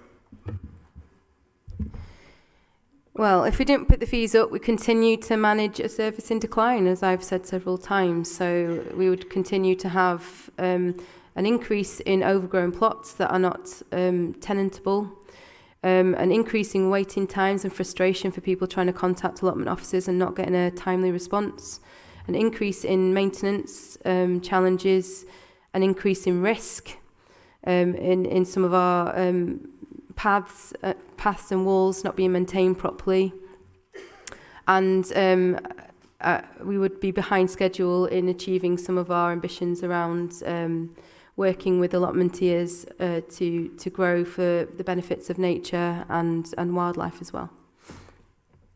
Thank you very much for your answers. Thanks, Ellie. Can I have any Cabinet members to comment on this item as well? Don. Thanks. Yes, I mean, I've managed an allotment site for I think about 15 years now, and I've seen probably 3 generations of allotments officers move through the system, and in each case, for all that time, actually, they have been caught between legitimate requests and demands from plot holders and an absolutely disastrous resourcing situation, and that's something that we as councillors, I think, feel and recognise how painful a kind of tension that is to find yourself in. We chose it, but I think for officers, they shouldn't expect to have to endure that year after year. We need to make some radical decisions about what our strategy and how we're going to fund it is for our allotments. We know that, I know that many times I've asked for rubbish to be cleared, I've asked for locks to be changed, hedges to be cut, and I know that I'm asking for things that there just isn't money for. We know that it's not being run properly at the moment, and we know this pricing structure does ensure that those who are genuinely disadvantaged don't pay as much as those of us who are fortunate to be waged. Ellie has said that if someone is in a particularly difficult situation, is caught somehow between those rules, then there's scope for a compensation there. But we now must pay a reasonable amount for the use of our allotments Most of us spend many, many days, weeks, sometimes months of our year in those allotments. It's still incredibly good value compared to other forms of entertainment which have gone up ridiculously. If you've bought a theatre ticket or a football ticket or something, the prices are extraordinary. You know, the number of days and the amount of attention that my allotment gets makes it the best quality and still the cheapest form of entertainment and the healthiest and to my mind worth every penny. So no one wants to pay more, but I absolutely 100% support what Ellie's doing here, and glad to see it. Thank you. Thank you, Don. So, Ellie, I'm going to hand back to you in a minute to make a decision which I support, but I think first off, it's important to recognise that you operate within a context too, and it's a context I require, and our budget must be balanced. Right? The consequences for a local authority of not balancing its budget each year are the worst possible outcomes for a place. Just looking at the testimonies that are coming from Nottingham now, which are huge cuts to services that they've just agreed to, Birmingham, huge cuts, while increasing council tax 21% when the outside commissioners coming in. So actually our responsibility to pass a balanced budget is the priority, and everything has to happen within that context. When we faced big financial pressures into last year, talking with Stephen and the senior leadership team and cabinet, what they needed to do was come back with a way of making sure that this organisation can deliver all the things we'd like it to deliver, but do so within that financial envelope to make sure that we don't end up with the commissioners coming in. At the same time, we've made a big drive back supporting the most marginalised communities within the city. We've expanded the number of people who can apply for support with their allotments. If anyone has any issues with the paperwork around that or the application, reach out to us directly, our community development team, your local councillor, and the support will be on hand to make sure people can get that discount if they're financially challenged or if they're a group. And if there are exceptional circumstances, reach out to the team as well, and the team can take those into account. But the other things that we are constantly doing to support people in Bristol, we've retained the council tax reduction scheme. So by definition, those people who are most financially challenged continue to get financial support from the council. That is not an inconsequential sum of money it takes to run that council tax reduction scheme. So again, the competition for a finite resource is real, and obviously the benefits of people getting their council tax reduction, 100%, in some cases, spill over into everyday life as well. And we've heard about the work we've done to advocate for the continuation of the household support fund as well. So look, I just want to thank you, Eddie, for standing up, for leading, for trying to navigate through a wicked context with a very challenging financial situation for all of us. And the doors are always open to conversation on this. So let me hand back to you now to take the decision which I support and which will now be displayed on the screen. Thank you, Mayor. And I just want to say thank you all for coming as well. I do appreciate your voices on this. It might not be an easy decision, but being a part of an administration during austerity means that a lot of these difficult decisions have to take place, and I do believe this is the right one. In terms of the decision to be made today, I approve the recommendations as set out in the report. Okay, so I'm just going to refer to the rest of the items. So just for the rest of the time now, we're going to tackle home to school travel, which is a massive financial challenge, particularly for some of our most marginalised kids, at-risk kids. Employment, skills and lifelong learning, how we make sure people can participate in the economy of Bristol. Future Bright, we're going to do Working Well, specialist employment support programme for people in Bristol. We're going to look at alternative learning provision framework to cover post-16 special educational needs education. We're looking at our Bristol Holding Limited group company business plans. We're going to be talking about people living in vehicles within Bristol, the precarious situation they're in, and the concerns of local residents about the impact that's having on their lifestyles. And we'll also be looking at, oh, it's empty. We'll be looking at the council financial situation. So lots of incredibly important stuff to come for the city. But I'm going to start with agenda item 17, Football Foundation funding for Playzone ball courts. This is an incredibly exciting project which explores the opportunity for investment in ball courts called Playzones right across Bristol.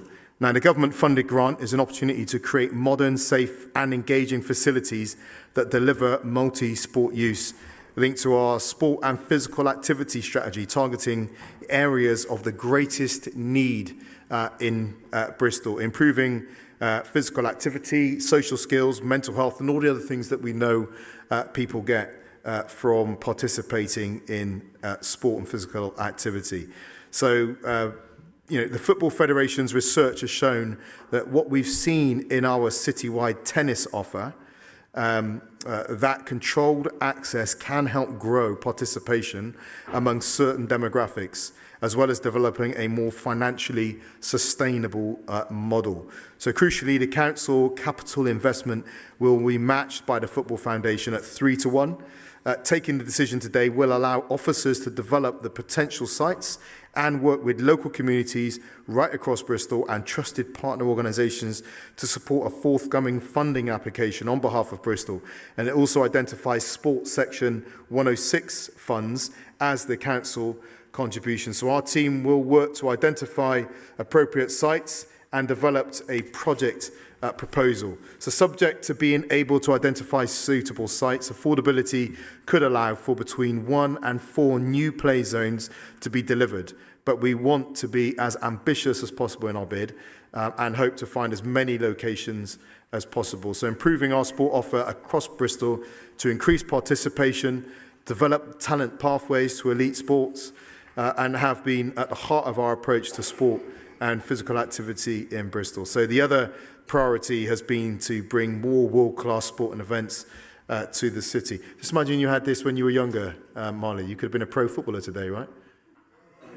Right, okay, so this project will support the first 2 priorities, and I'm really pleased to bring this item to Cabinet. So we've had no public forum statements on this, increasing physical activity, mental health well-being, and so forth for our children. Nothing from councillors. Can I ask if any Cabinet members wish to comment? Molly, ideal. I was never going to be a professional footballer, and that was apparent quite early on in my footballing career, sadly. But I do still persevere and play at an amateur level. So I'm the secretary for the Easton Cowboys and Cowgirls first team, men's first team, who play on a Saturday. So it's my job all too frequently to try and desperately call around 11-a-side pitches to see if they're available on a Saturday when our home ground is waterlogged, as it seems to be happening all the time. So I know very well how access to high-quality sporting provision is at a premium in Bristol.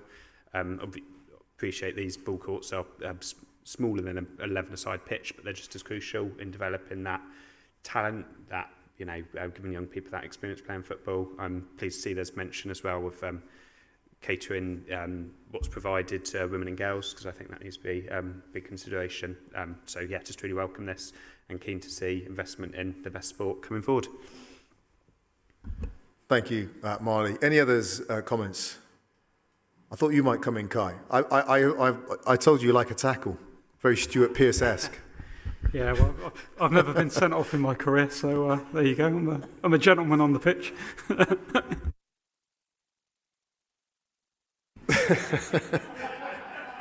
Well, yeah, you haven't seen Marley play football. All right, Ellie.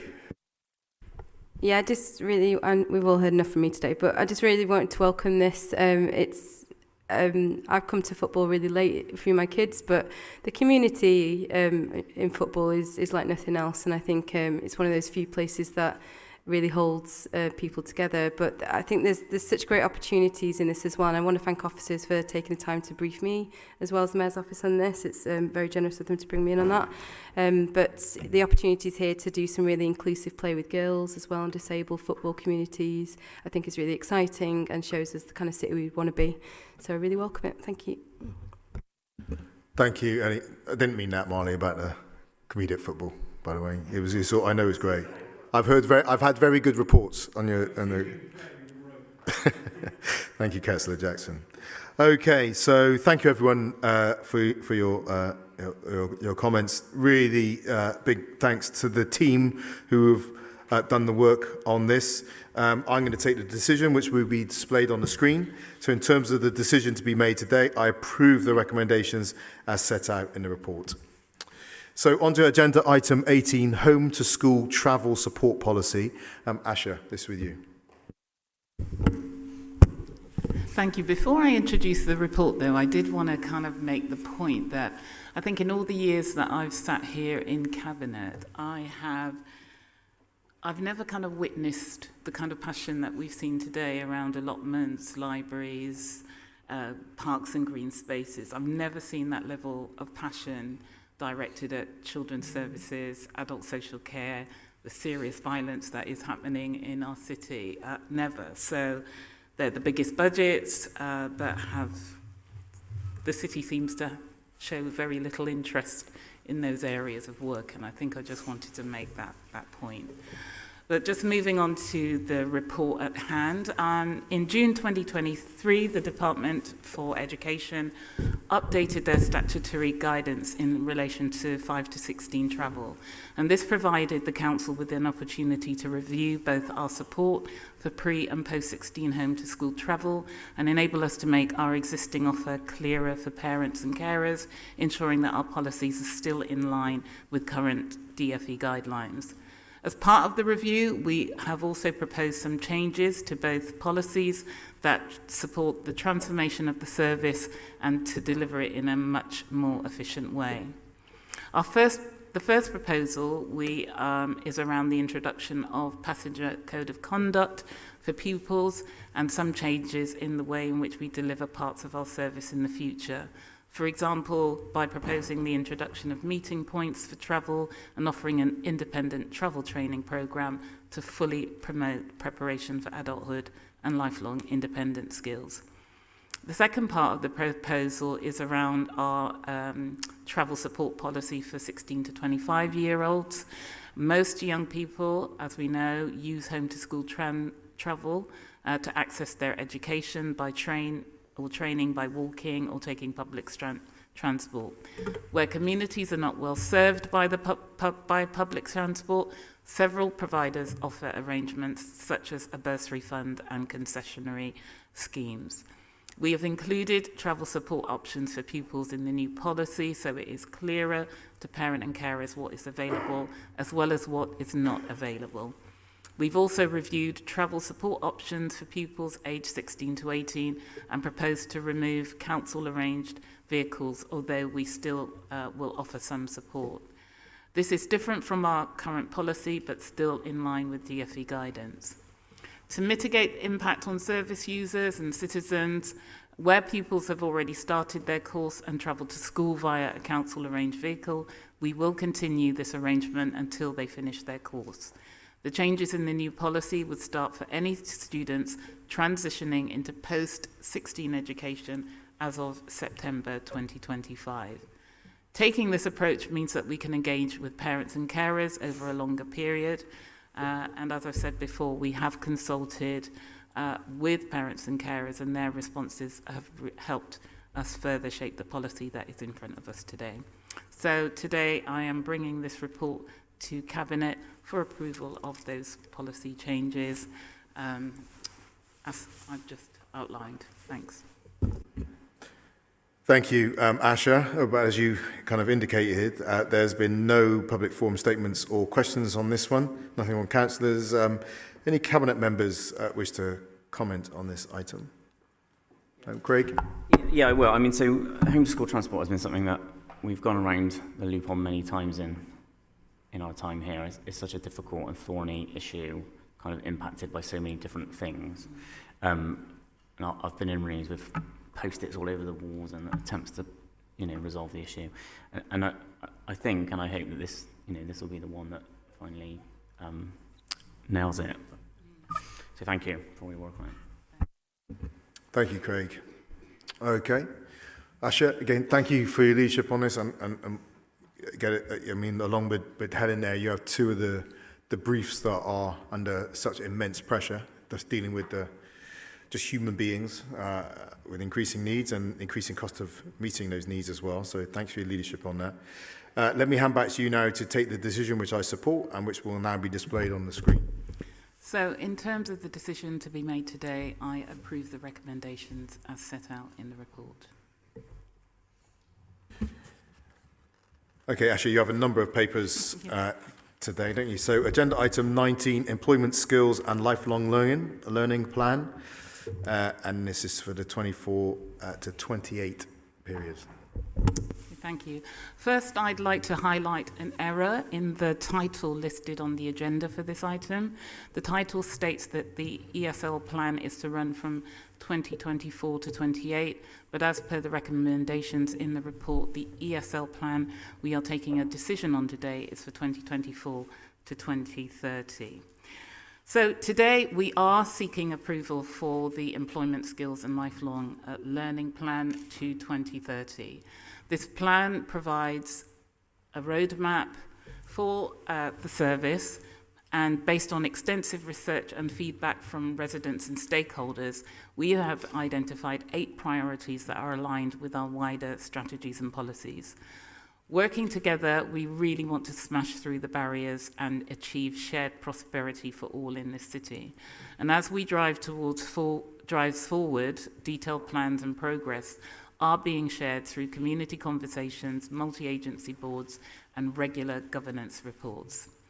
In preparing this plan, you said, we learned, and we will connect the local system better to tackle employment inequality and poverty, achieve better career outcomes for young people and families being left behind, prepare local people for jobs of the future, including clean energy and the digital job skills, drive employment and skills priorities and targets into our major developments and contracts, help employers recruit diverse talent and plug skills gaps in essential job roles, enable migrants and refugees to build on their skills to settle and thrive in Bristol, support disabled people and those with health conditions to achieve paid employment, and finally boost lifelong learning for work, life citizenship and well-being.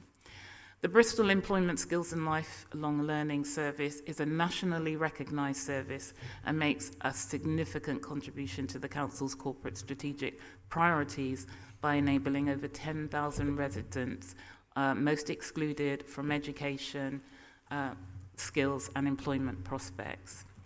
Additionally, and I do want to add that this is one of very few of our services that have developed a very successful business model, which is resourced through mixed funding. So the budget for the service as a whole is 8.6 million, of which 7.6 million has been generated from external funding.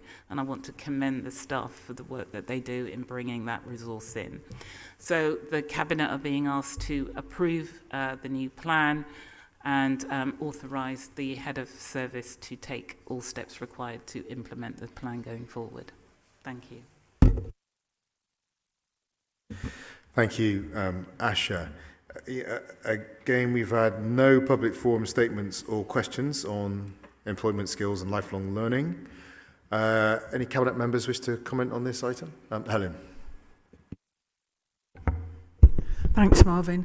Just wanted to say very briefly, because Asha and I were briefed together about this plan, because the element that Asha's touched on about getting people with disabilities into employment and training is, one that has been very, very important to me. But also wearing my ward hat, I mean, sadly, when you go through most of the maps of the city in this strategy, Hartcliffe and Withywood is the red ward, isn't it? Because it's the one that's sadly at the bottom of the access to HE and FE. It's the one with the lowest level of qualifications, and it's also one where people find it difficult to connect to the jobs. So I think what I wanted to say is about that this is, although it's the employment skills and lifelong learning strategy, it actually impacts on everybody, because we know that transport is a big issue about getting people to jobs.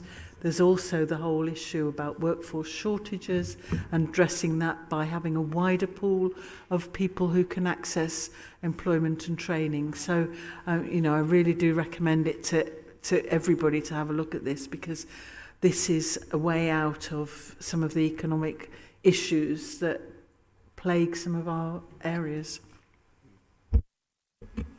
Thank you, Helen. Anyone? Craig, you indicating? Yeah, can I? I mean, you know, Bristol is a really divided city in terms of levels of deprivation, and if we really are serious about inclusion, an inclusive economy, and tackling some of those kind of wicked, systemic, long-term problems, the work that Jane's team do is essential, and she does it with so much passion and enthusiasm that you know she'll make a success of it. So I went through this plan with Jane as well, and I'm really excited about it, and I think it could make a real difference.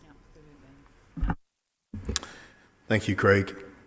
Okay, so let me come back to you now, Asher, to take the decision which I support. But I would just say again, this challenge of how we build an inclusive city, the skills pipeline into employment opportunities is absolutely essential to that, along with housing and good health. But obviously, they're interdependent.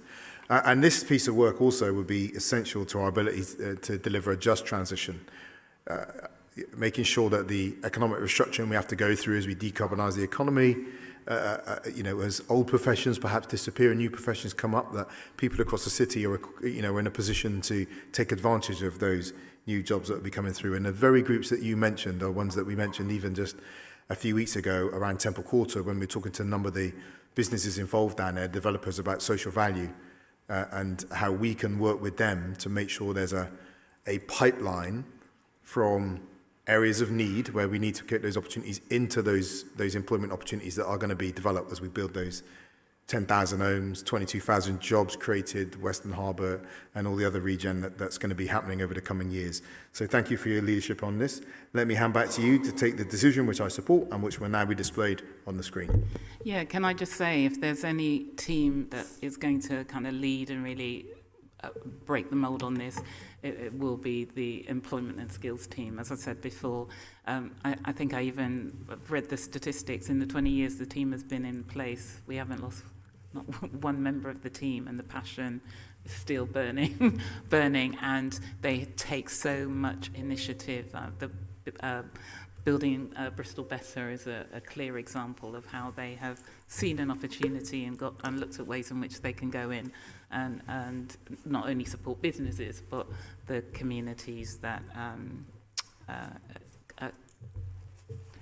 are close to those developments. So I do want to kind of thank the team, and in so doing, in terms of the decision to be made today, I approve the recommendations as set out in the report. Thank you very much, Asher. So let's go on to agenda item 20, still with you, Future Bright Plus Phase 3 extension of existing programme.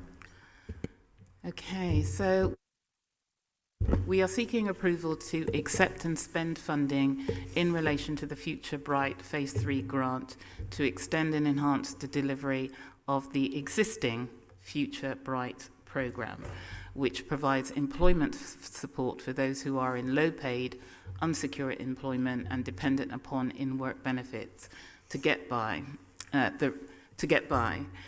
The original 3-year DWP funded fund was awarded to Bristol City, to the West of England Combined Authority. Bristol City Council led on the development of the bid, and we created a highly effective model to assist individuals who are in low-paid and insecure employment to achieve successful in-work progression.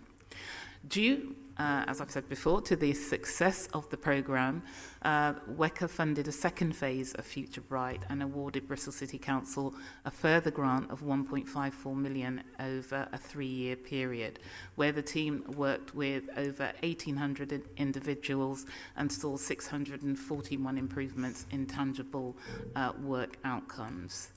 As a result of the success of the 2 phases, we have been awarded a further £600,000 through the UK SPF funding scheme to extend the programme.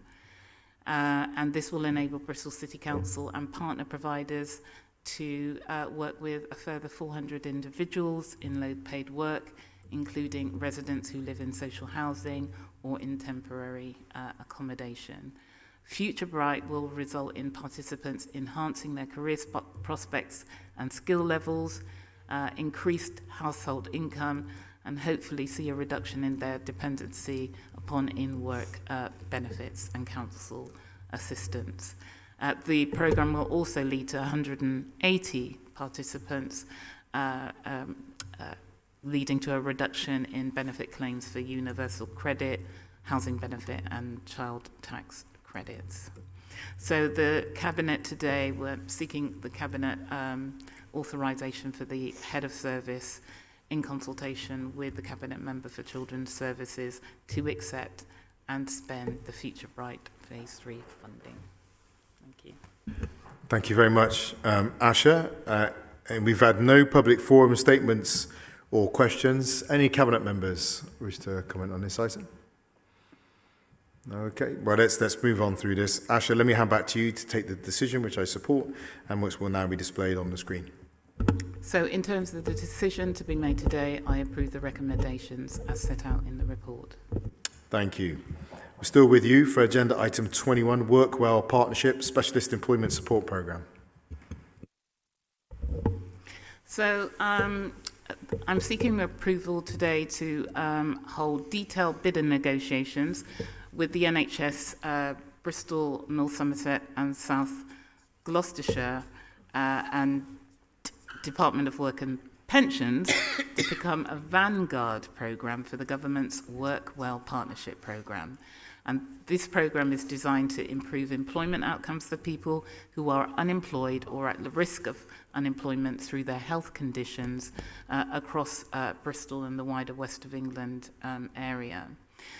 The most prevalent diagnosis amongst those labelled not fit for work is mental health disorder, followed by musculoskeletal diseases of the respiratory system, injury, poisoning, and other consequences. Nearly 63,000 individuals within Bristol are economically inactive. At least 20%, which is around 20% of our population. This is higher than the South West average, but lower than the national average. In percentage terms, the number of individuals economically inactive due to long-term sickness is 27%, which again is higher than both the South West and national average. The WorkWell project will be targeted within specific localities across the West of England area, and the localities that we have selected in Bristol have been selected due to their high levels of disabled people and people with health conditions, together with life expectancy. So while the project will cover the three local authority, whilst the project will cover the three local authority areas, the majority of the resources will be focused on Bristol and North Somerset due to the higher levels of inactivity, fit notes and population density. Here in Bristol, the employment support team will build on existing work and health partnerships and programmes, including the We Work for Everyone programme. The focus of the Bristol programme will be on people in Bishopsworth, Stockwood, Easton and Hallfield areas, with an initial focus being provided with people with mental health issues. We will further look to expand to other areas over time. The BNSSG will be informed of whether or not we've been selected as a vanguard site by April 2024. Chosen sites will be required to develop fully costed delivery and workforce plans and begin to prepare implementation of WorkWell services. So we are seeking approval to go for this funding should we be invited to do so. Thank you. Thank you very much, Asha. So we've had no public forum statements or questions. Off the floor to any Cabinet members? If not, we'll move on through. Asha, let me hand back to you to take the decision, which I support, and which will now be displayed on the screen. So in terms of the decision to be made today, I approve the recommendations as set out in the report. Thank you, Asha. So let's go to item 22, variation of alternative learning provision framework to cover post-16 SEND support. Okay, the alternative learning provision framework which runs to August 2027, allows for purchasing of full-time alternative provision as well as part-time ALP support from a range of providers for key stages 1 to 4. For young people with an education, health and care plan, ongoing provision from ALP settings may be required and commissioned after Key Stage 4 to provide continuing support in line with the local authority's ongoing statutory responsibility for EHCP support after Key Stage 4 into post-16 provision. In analysing our spending against the analysis of the framework, we've identified a significant amount of expenditure by SEND teams for post-16 support, often providing ongoing support from Key Stage 4 with the same providers.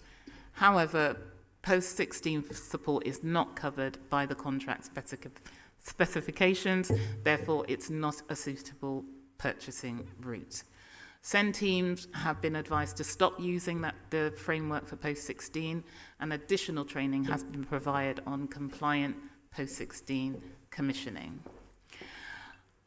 So we also have a framework that around therapists, mentors and tutors, which covers post-16, but many of our providers have communicated that there's a bit of confusion about the two different frameworks running parallel. So therefore, we are proposing to vary the ALP framework to cover post-16 provision, vary the contract value by 50%, which will add an additional 1.35 million as a contract ceiling, providing a compliant procurement route for existing spending. North Somerset and South Gloucestershire are commissioners of the ALP framework and are supportive of the approach that we are taking here in Bristol. Thank you. Thank you, Asha. No public forum statements or questions on this item. Any Cabinet members wish to come in?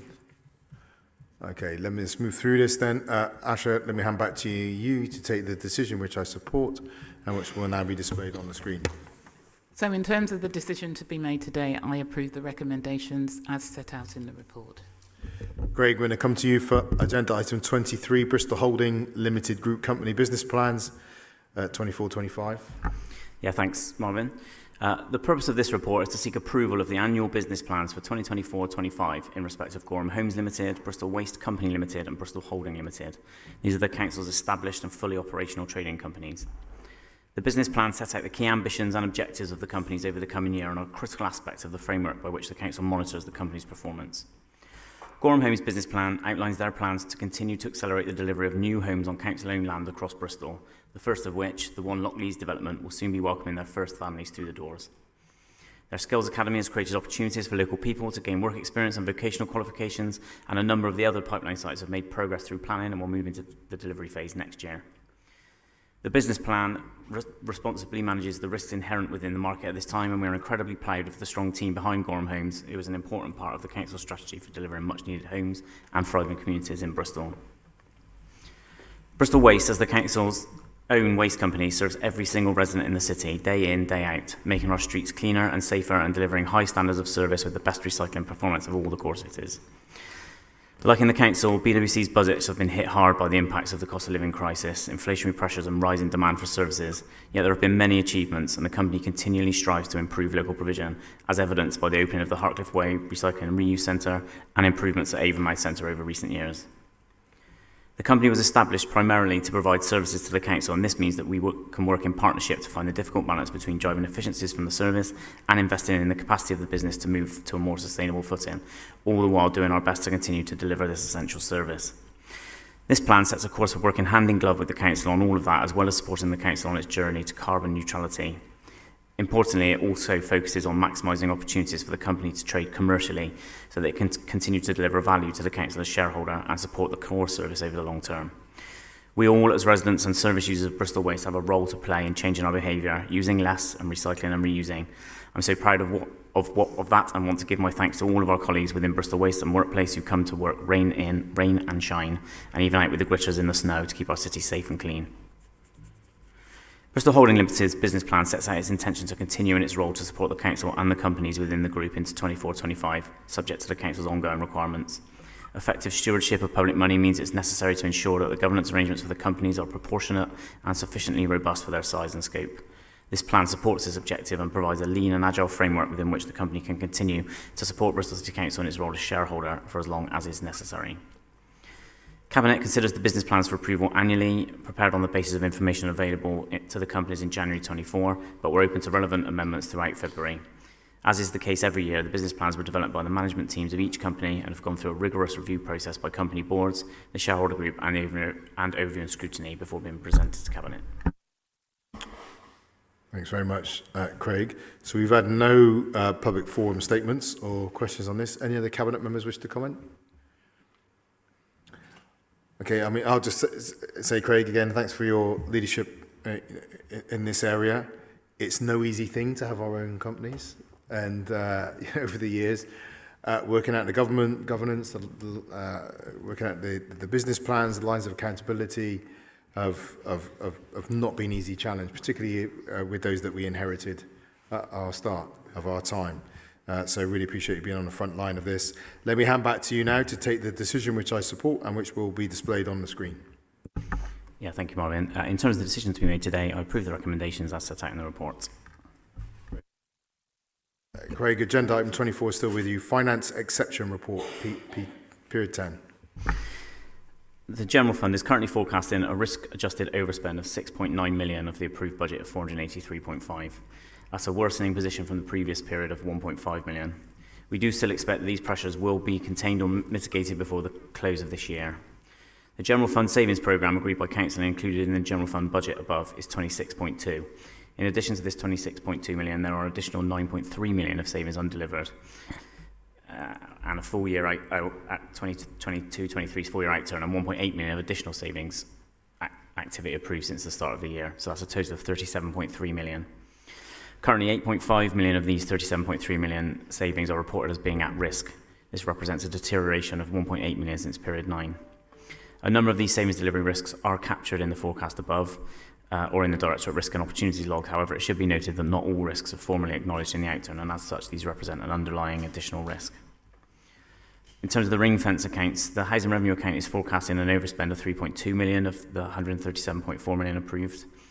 The dedicated schools grant revised budget, including amounts recouped by the Education and Skills Funding Agency for academies, is 452.3 million, against which it continues this month to forecast a 16.4 million mitigated in-year deficit. The public health grant allocation for 23-24 is 35.7 million and no variation is forecast.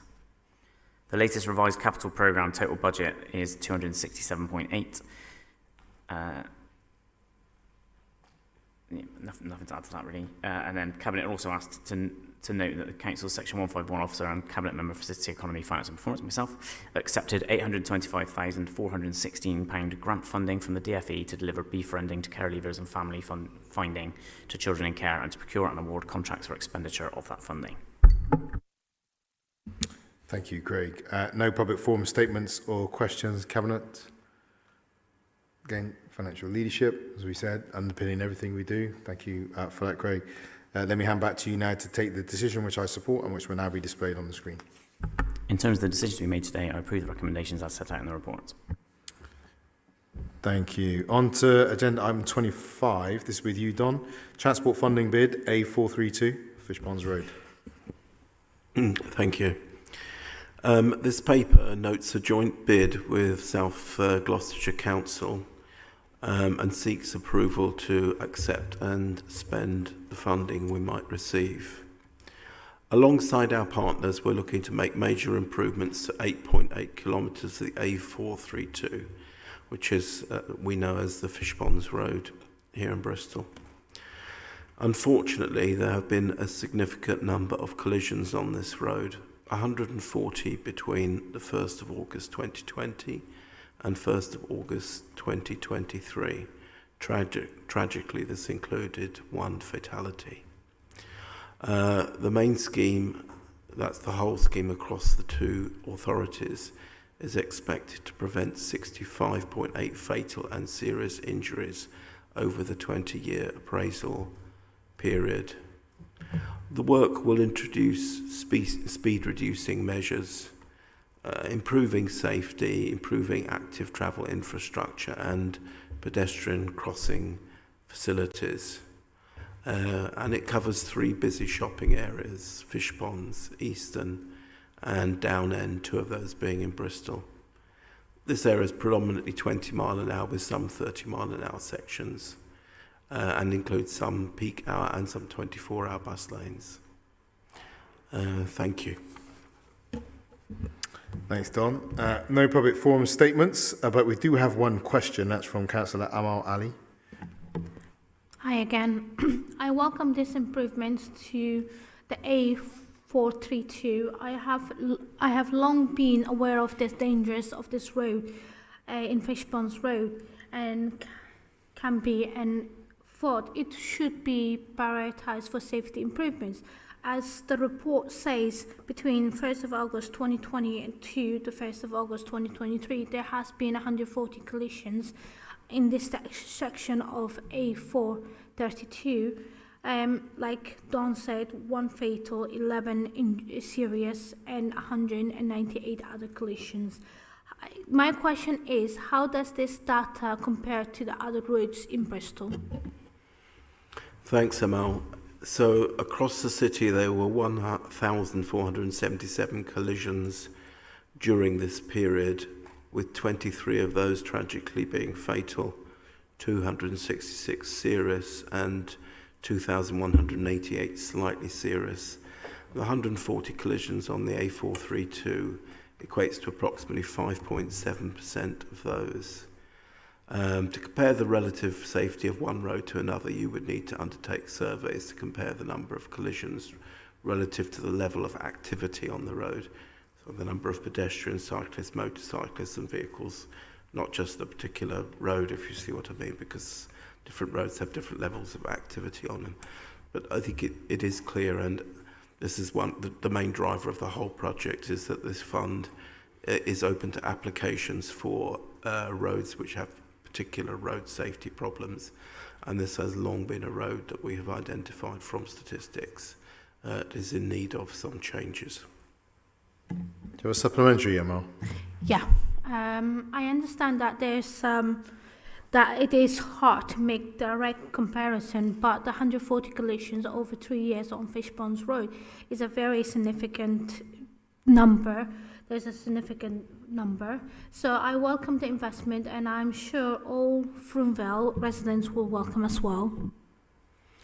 Thank you. Yeah, 5.7% on one road is significant, and that's why officers have gone out the way actually to get this, to engage with this fund. I went along to one of their webinars. It's a fund that actually is aimed more at rural areas, and then obviously working cross-border as well. So that adds to the work involved, but particularly engage with us in order to try, because it offered hope to address some of these challenges that we got on that road. Thank you. Thank you. Thank you, Amal. No other public forum. Any questions, Marley? Thank you, Marvin. Yeah, really good to see this come forward.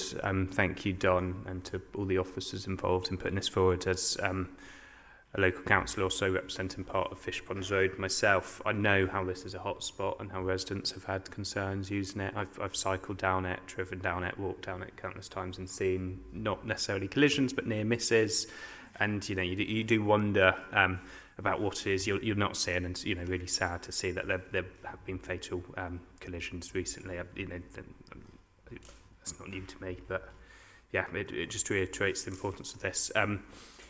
Also, Amal and yourself, Don, we've been doing some work around trying to improve junction safety off Fishponds Road, so Hockey's Lane, which I think we've been working on for years, trying to get a solution. We got a camera in to sort of enforce that illegal no left turn, which was jeopardising pedestrians crossing at that junction. So it's good to see this is coming amidst a wider package of improvements for the road. So just really keen to see the specific proposals of what the measures are and crucially how that can keep people safe going forwards. Thank you. Thanks, Marnie. If there are no other comments, I'm going to hand back to you, Don, to take the decision which I support and which will now be displayed on the screen.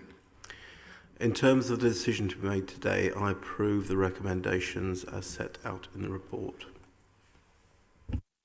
Thank you, Don. And I'm going to introduce the next report, and this is agenda item 26. This is about people living in vehicles in Bristol. And given Bristol's history with van dwellers and the fact our city attracts so many in terms of numbers, which have grown significantly since the pandemic, and the impact these sites can have on communities, we've set out Bristol City Council's current model for dealing with vehicle dwellers and created this report as an aid to future policy development in creating a citywide approach to dealing with what is a complex issue. There is a significant change in the demographic of vehicle dwellers, and this has now become directly linked to homelessness and the housing crisis, with older vehicles used as a last life resort. And this is a systemic change away from the earlier growth when it was more likely to be driven by lifestyle choice. So the next administration will have to make decisions on future policy making in respect to van dwellers. The recommendations within this paper support the ongoing work with the vehicle dwellers and suggest areas for further investigation. Most importantly, ensuring vehicles dwellers' voices are part of these discussions so that they take responsibility and understand negative impact which can result from encampments. So on this, we have received 39 public forum statements. We're going to go through these. We're going to give this section 10 minutes. So I'm just going to read out the names, and if you're in the audience, you can speak up. Angelo Giambrone. Okay. You have a minute, Angelo. Okay, thank you. The statement I sent in actually was a letter that I'd sent to MP Darren Jones, and I've just taken some salient points for today. Can I simply leave a caravan or converted transit anywhere on the streets of Bristol, setting a precedent and indicating to others that it's absolutely fine to do so? Can I make it my home and live anywhere, indefinitely, unchallenged? Seemingly so, and this has resulted in a growing problem, and this is no more evident than the dreadful mess you see on the Downs. At any one time, I have around 50 van dwellers not far from my house, with typically 80 around the Downs on any given evening. There seems no real policy to deal with this type of street living, and it undermines the investments and choices that Bristol residents like myself have made. There should be investment into meanwhile sites to provide the necessary facilities for those living this way. This has been a growing problem for years, and I've had many conversations with council members, only to be told that it is difficult, something I've heard time and time again. Many things in life are difficult, but this does not mean action cannot be taken. We've seen this change over the last 7, 8 or 9 years. Okay, that's a minute. I've been living in Bristol. Okay. Yeah, just final thing. I do not feel heard, and I welcome this opportunity today. Okay, thank you very much. So let's go through John Vivian Harding. I'll tell you what, rather than me going through a long list here, is anyone else in the chamber have a statement on this? And we'll just come straight to you. No, okay, that saves that. So let's... Yeah, I'm just going over to Councillor's statement. So we have Steve Smith, you have a statement as well. I do, thank you. And I'm speaking on behalf of councillors from Westbury and Henleaze as well as Stoke Bishop. To call this paper disappointing, I think would be to put it very politely. Partly that's because it's so one-sided. It just ignores the legitimate concerns that you see. The 40 statements here are a drop in the ocean of what we receive as ward councillors every day. Mostly, though, it's disappointing because it offers nothing in the way of solutions. I know it's a wicked problem, it's a difficult problem, but other places have fixed it. We are almost unique in the number of van dwellers that we've got, and it's because we've done nothing about it. And after 8 years you've been in charge, Marvin, and on the last gasp of your administration, what this paper proposes is to think about setting up a group to review the options and maybe contribute to reviewing a policy at some point in the future. It's Sir Humphrey Appleby style drivel, I'm afraid. It's just kicking the can down the road. And and that's not failing van dwellers. There's nothing compassionate about leaving people sat in cold, knackered caravans on the side of the road. And it's also failing the people like my constituents who have to deal with it and live with it every single day. A real shame that you haven't taken this opportunity to take some action. Yeah, I mean, I don't normally respond. We're going to come to your question in a minute, John Vivian. But I mean, it's misrepresentation, and I think actually what is worth sharing is in really good faith. We spent quite a number of hours over a series of months working with councillors from the area, listing all the potential avenues of activity we could have taken, from the most punitive to the most accommodating, and looking at the ups and downs of each of those. So it was a very transparent decision-making process that we went through. We didn't make a lot of headlines out of it, so I'm a little bit perturbed by your representation, as though we haven't engaged and entered into a good faith conversation with councillors. I think we did that well, and for us as well, what we have to grapple with is there's a great deal of mythology around other areas having dealt with it and fixed it. There was some claims that other areas have imposed orders that stop people stopping there. Well, that wasn't true. Secondly, you can fix it just by trying to stop people being around altogether. But remember, people living in vans are also Bristol residents, and we have a responsibility to take care of their needs as well in the context of a housing crisis. And as I repeatedly say, I would really welcome support from your party to get adequate resources, not just for the building of houses, but for the backroom capacity this organisation needs to get homes built.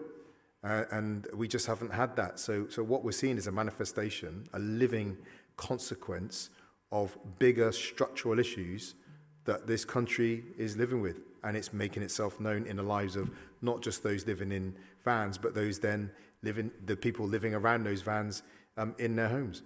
So let's go on to the question.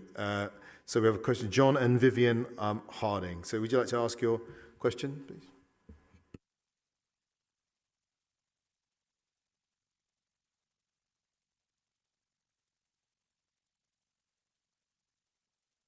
So we have a statement from Angelo. Oh, question from Angelo. Oh, so my apologies. I got them in the right order.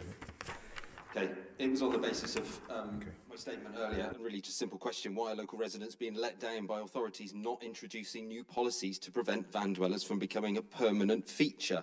This has been many, many years.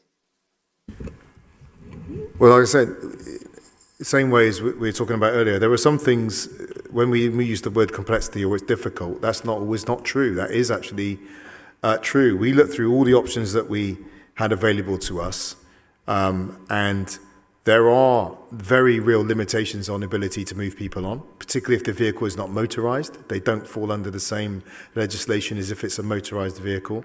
We can't force people to go into sites. We did work with the councillors in the area, and we identified a number of sites around that we'll bring through. But again, one is having enough sites for people to move to, having adequate facilities on those sites, and then, like I said, we can't force people to move onto those sites, particularly if we can't force them to move off of where they are. So we have taken action up around the area. Penalty, just by way in terms of context, penalty notices can only be issued to cars, motorhomes and vans, but enforcement action cannot be taken against caravans which are not registered with the DVLA and which do not have registered keepers to take enforcement action against. So we have been up there taking parking offences seriously. Since January 2023, parking services has carried out 388 visits, logged 1,318 vehicles and issued 300 PCNs. But we are under law just like everyone else, and there are limitations to what we can do, on top of the fact that we do actually want to take care of those people in the vans as well, and we have to work with a degree of subtlety at the same time as being very forceful. Do you have a supplementary question? a statement in saying there's misinformation there because it's not being enforced. With the vehicles you're talking about, you're saying if they're a vehicle, it can be enforced, and that's what we're doing. I drive past it every day, and it is not being enforced, so there's a bit of misinformation there. No, what we've talked about is the difficulty of enforcement. So 300 PCNs have been issued, but it can actually be difficult to enforce when you think about the challenges we have in enforcement in general as a local authority. And what we're saying is that if vehicles are not motorised, they're not subject to that same move-on powers that we have at our disposal.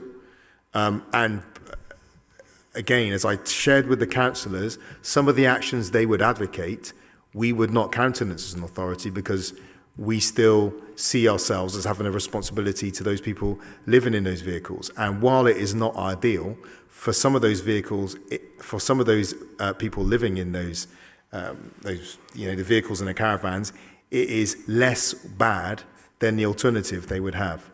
And we have to work with them with compassion and care, as well as trying to come up with a longer term solution. But it is a wicked situation. We're in the middle of a housing crisis, and this is a manifestation of that.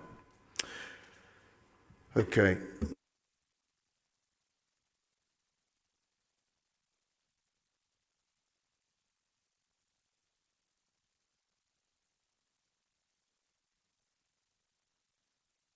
Okay, so we have a question from Councillor Steve Smith as well. Yeah, thank you. Okay. I just want to very quickly respond. I completely accept, Marvin, we had conversations with you in good faith over some months. And the reason this is so disappointing is that at the end of that process, nothing happened. And none of what we discussed is in this paper. It's like that just never happened. And of course, there are structural issues that feed into this. But if that was the only cause, this would be a national problem. And it's a Bristol problem. My first question is regarding the encampment on the Downs, and particularly along Parry's Lane. Under the existing policy, is that currently rated high or low impact? I'll just come to that, but can I just get clarification? Are you saying that Bristol's the only place with a problem with people living in vehicles? No, I'm saying it's the worst. Are you saying it's the only place where is worse? On what criteria? It says so in the report. Okay, so but you recognise there's a problem in other places in the country as well? It is, but it's not evenly spread. It's far worse here than anywhere else, and there are reasons for that. Well, I would just make a subtle, and this is just a conversation that we can have in the name of searching for it. I would just make a subtle distinction. When we got to the end of that process, I was very honest with the councillors and said, the action we're going to take, which includes bringing forward a site in Sea Mills, for example, and looking, we are taking action. It won't be the action that you would have wished for, but we come from a different kind of position, obviously, in the way we view the world and human life and the rest of it. The action that we take won't necessarily be the action you would have taken, but we are taking action in a very complicated situation. And obviously, when you're in the next administration, you can go to make all the case you want about the action that you'd like to take. But it's not true to say nothing has happened. Stuff has happened. It's just not what you wanted to happen. It's really important to make that distinction. But in terms of the impact, it is actually a low impact. And again, you may not like that, but it is a low impact. So would you have a supplementary question? Well, no, I'll move straight on to my second question, which does follow on from that, which is when was that last reviewed, who reviewed it, and what data is that based on? I think, frankly, my residents would simply not believe that anyone has looked at that and judged that it's low impact. Well, it was last reviewed in February. It's assessed by the neighbourhood enforcement team. And again, looking at the whole city, and there are other places where people camp. You can think about the high impact kind of place, for example, as on Greenbank Road, or when people were parking just around the corner on Bruce Road in Easton, right next to people's front doors on a school walkway. So this isn't in a residential area. It's not near schools or a school crossing blocking the road. So it's far from ideal. We recognise that for a city, but when we look at the impact on people's lives in the city compared to other areas within Bristol as well, it's not a high impact. Okay, following on from that then, you've seen 40 statements today, you've heard the views of local residents, and I can promise you those 40 are a drop in the ocean. Could the views of local residents and local representatives be part of that calculation in deciding whether something is high or low impact. Well, they will be, and as will the views of councillors. But again, you know, there is we said this around whether we're talking about the housing prioritisation within the city. We talk about allocating funds for parks within Bristol. There needs to be a system that is a consistent system across the whole city for how we assess impact, looking at proximity to homes, schools, crossings and junctions. All that will factor into whether something is high impact, and that will, by definition, be very will be relative to other parts of the city as well. So happy to open the doors and for you to have ongoing conversations with officers, but also very happy for you to really make the case. We're on the eve of a budget. We're looking forward to the windfall for local government to help us take on the very real challenges that we face of being a city with 42 square miles, with a rapidly growing number of people living here in the middle of a cost of living crisis, huge pressures on housing costs, making us one of the least affordable cities outside London. If you were to spend some energy negotiating with your party members to help us take those challenges on, it would be incredibly welcome, because we could then get at some of the underlying structural drivers that we're seeing manifest in the growing numbers of people who are living in vehicles because they are poor, which is what we're seeing now in that changing demographic. Okay, so can I offer it to any cabinet members, please? Tom. Thank you, Marvin. You know, the most important point you've made here is around that change that we're seeing in homelessness being a real driver for people living in vehicles. And I think it's just probably worth reminding ourselves who's been in charge of the national government for the last 14 years and have been driving this housing crisis that we've got across the country.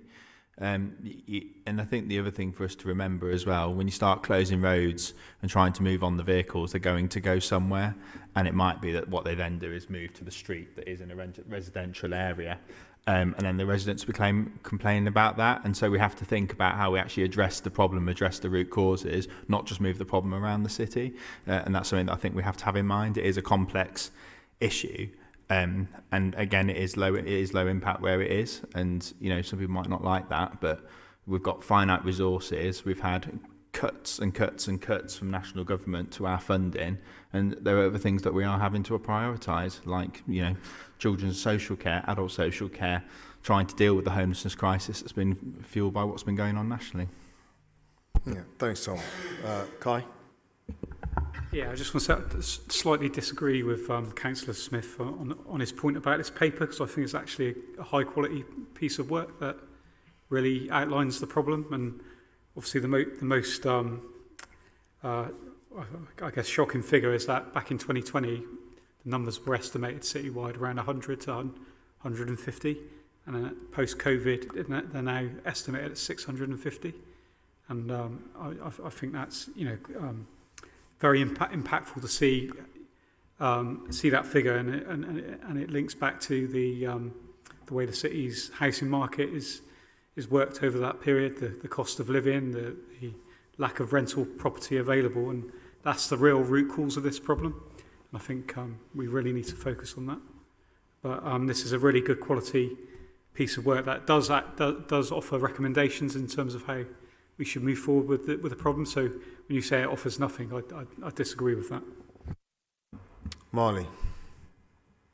Thank you. Yeah, I'd just like to reflect on some of my experiences in Eastville. You mentioned the encampment that we had on Greenbank View, and the experience that I had when I went out to speak to the residents in the homes, in the houses there, to speak about how they were being affected. And what surprised me is how empathetic they all were, you know, universally almost, to the needs of people who are, for a range of reasons, living in vans and vehicles.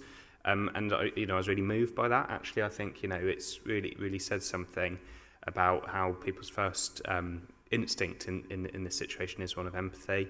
And in that case, the encampment clearly grew and became, from what was initially a low impact to a high impact one. You could see the disruption being experienced by residents, the risks as a result of the growth of the encampment, and that was responded to by the council under the current policy.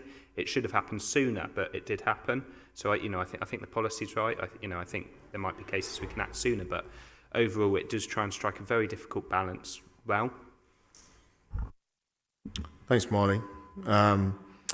Asha?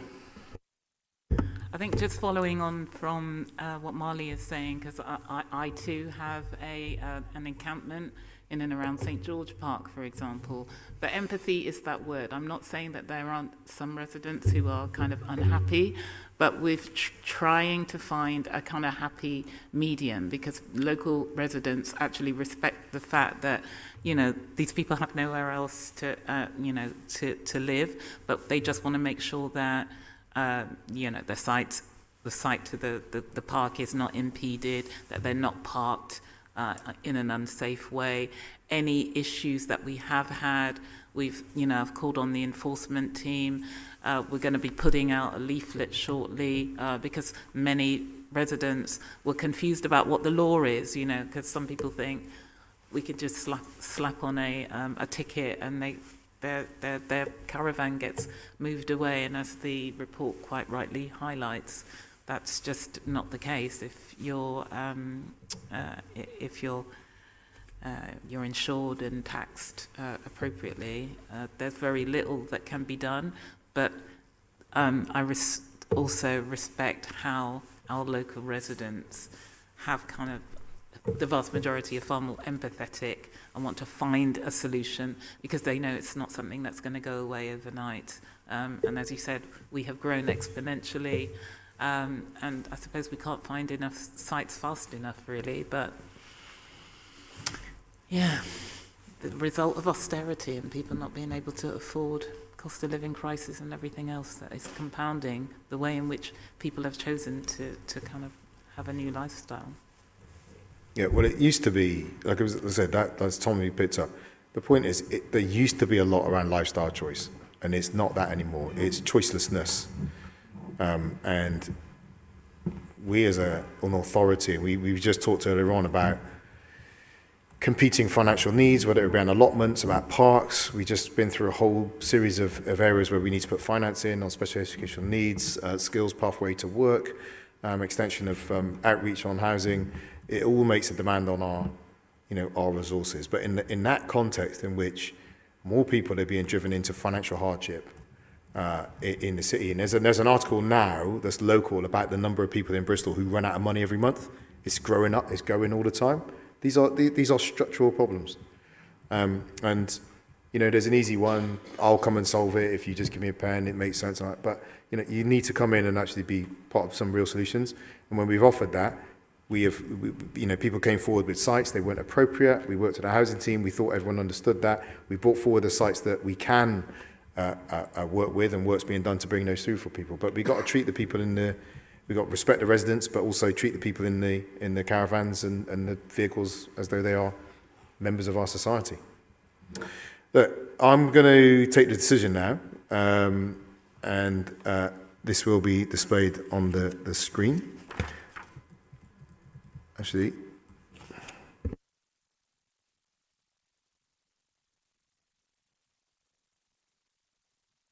so in terms of the decision to be made today, I approve the recommendations as set out in the report. So speaking of housing, let's go on now to agenda item 2017. Councillor Smith, you might want to give the Goram Homes pipeline for housing, which could be part of the solution. Goram Homes pipeline of housing development sites, which and Tom, you're going to bring this item for us. Thank you. Goram Homes Limited, the council's housing development company, was incorporated on the 1st of October 2018 following cabinet approval in September to establish a wholly owned housing company. It's included the transfer of 2 initial council-owned sites, Romney House in Lotley's, now known as One Lotley's, and at Baltic Wharf. Since then, the pipeline has grown with more sites across the city, with the first homes now coming forward at One Lotley's. 55% of that site will be for homes that will be council-owned homes for social rent and shared ownership, and some of those will be ring-fenced for people on the housing waiting list in Lotley's, in line with the local lettings policy that covers the area. Market sale homes are also being sold for this scheme, and they're already being reserved. Goram Homes has also been working with children's services on bespoke homes for children on the One Lot Lease site, a notable example of our housing company supporting one of the council's most pressing challenges. The on-site skills academy at Lot Lees is open and it's trained more than 260 young people. This unique skills centre is kickstarting careers in construction for people who are unemployed or earning below the minimum wage. It's just one of the ways our housing company is supporting the communities in which it builds, as it's not just about the homes, it's about so much more. Goram Homes also now has full planning consent to transform the old highways depot at Dovercourt Road into 140 new homes. 70 of those will be council-owned affordable homes. Construction should start here in the spring-summer of this year, and work will also start on 130 new homes on the new Fosway Road site in Hengrove this spring-summer. And again, half of those will be council-owned affordable homes. A reserve matters planning application will also be submitted for the second phase, an all-affordable 70-bed extra care facility. Goram Homes also hopes to secure planning consent for Baltic Wharf in the coming weeks and aims to deliver this as 100% council-owned affordable homes. Goram will also continue to bring forward more sites in its pipeline and will focus on submitting planning applications for 3 further sites in this coming financial year. 50 new homes on a brownfield site at Novus Hill in Filwood, new homes and commercial space on the Grove car park, and transforming the former St Ursula's School in Henleys into housing. Over the next 5 years, Goram Homes expects to deliver more than 2,100 homes. This will include starting construction work on the next phase of Hengrove Park this year, the largest development in Bristol in a generation. The development alone will create over 700 council-owned homes for social rent or shared ownership, and Goram Homes is already building 53 of these for social rent and shared ownership at the entrance to Hengrove Park in a site known as Hengrove Bookends. I'm also really pleased to share that Goram Homes and Bristol and Bath Regional Capital have agreed to a partnership and are now exploring opportunities to introduce key worker and rent-to-buy housing on Goram Homes developments in place of some of the proposed market for sale housing. Private rents remain high in the city, which can make it prohibitive for people to save for their first home, and key workers can often be priced out of the market. This partnership hopes to unlock the funding to help tackle these issues, including the potential for rent-to-buy properties, which contributes towards people's deposit so they can purchase the home after an initial period of renting. Specifically today, the Cabinet is requested to approve the addition of the council-owned Dovercourt Road gasworks site to the Goram Homes development pipeline, as outlined in Appendix A2. This site was purchased by the Council in December 22 using funding from the Housing Infrastructure Fund from Homes England. The commitment to achieving a minimum of 50% council-owned affordable housing at the gasworks site will increase that supply of high-quality affordable and market sale housing to meet housing need in the city. And the housing company's pipeline is in excess of 3,000 homes across 13 sites. So we're really focused on making a difference and trying to tackle those issues. I commend this paper to Cabinet. Thank you very much, Tom. So we've had no public forum statements, but we have had one question. That was from Councillor Jackson. I think has stepped out of the room at this moment in time. So we can get a written response to Councillor Jackson. Any other Cabinet members to speak to this item? Okay, well, just to say, pipeline of housing, that's what we want, right? Certainty, predictability, know that we are driving in on actually getting those solutions for the growing needs and the growing population of our city. Let me hand back to you now, Tom, to take the decision which I support and which will now be displayed on the screen. In terms of the decision to be made today, I approve the recommendations as set out in the report. Agenda item 28, co-production policy and process for adult social care. Helen, you're bringing this one. Thanks very much, Marvin. And I know we've all been here a long time, but this is an important report because I think co-production is one of those words that gets bandied around a lot, and everybody thinks that's what we've got to do, and it means ask a few people and then perhaps do what you were going to do anyway. And co-production and what we're doing now has really unpicked that. So it is about working with disabled people and disabled people's organisations to really reshape the services that we provide. And I think it's really important that we take this report today, because some of the noise is off have been that we don't do that we don't listen to those organisations. And I can tell you that the conversations that we've been having by inviting those people in, some of them are very uncomfortable conversations, and they're conversations that we do need to have. And one of the myths that you very soon bust when you're in those conversations is that, of course, disabled people are like the rest of us, all individuals. So not all disabled people think the same. Not all disabled people's organisations agree with one another. So this is an important piece of work. We're only at the beginning of it, but other authorities are beginning to look at Bristol and seeing what we're doing in this space and really want to understand more about it. We're working particularly because obviously some of the services are across Bristol, North Somerset and South Gloucestershire. So we're working with our partners in BNSSG and in the health service to deliver a much more person-centred service. And I think that hearing the voices of those people who depend on our services and hearing what works best for them is really critical.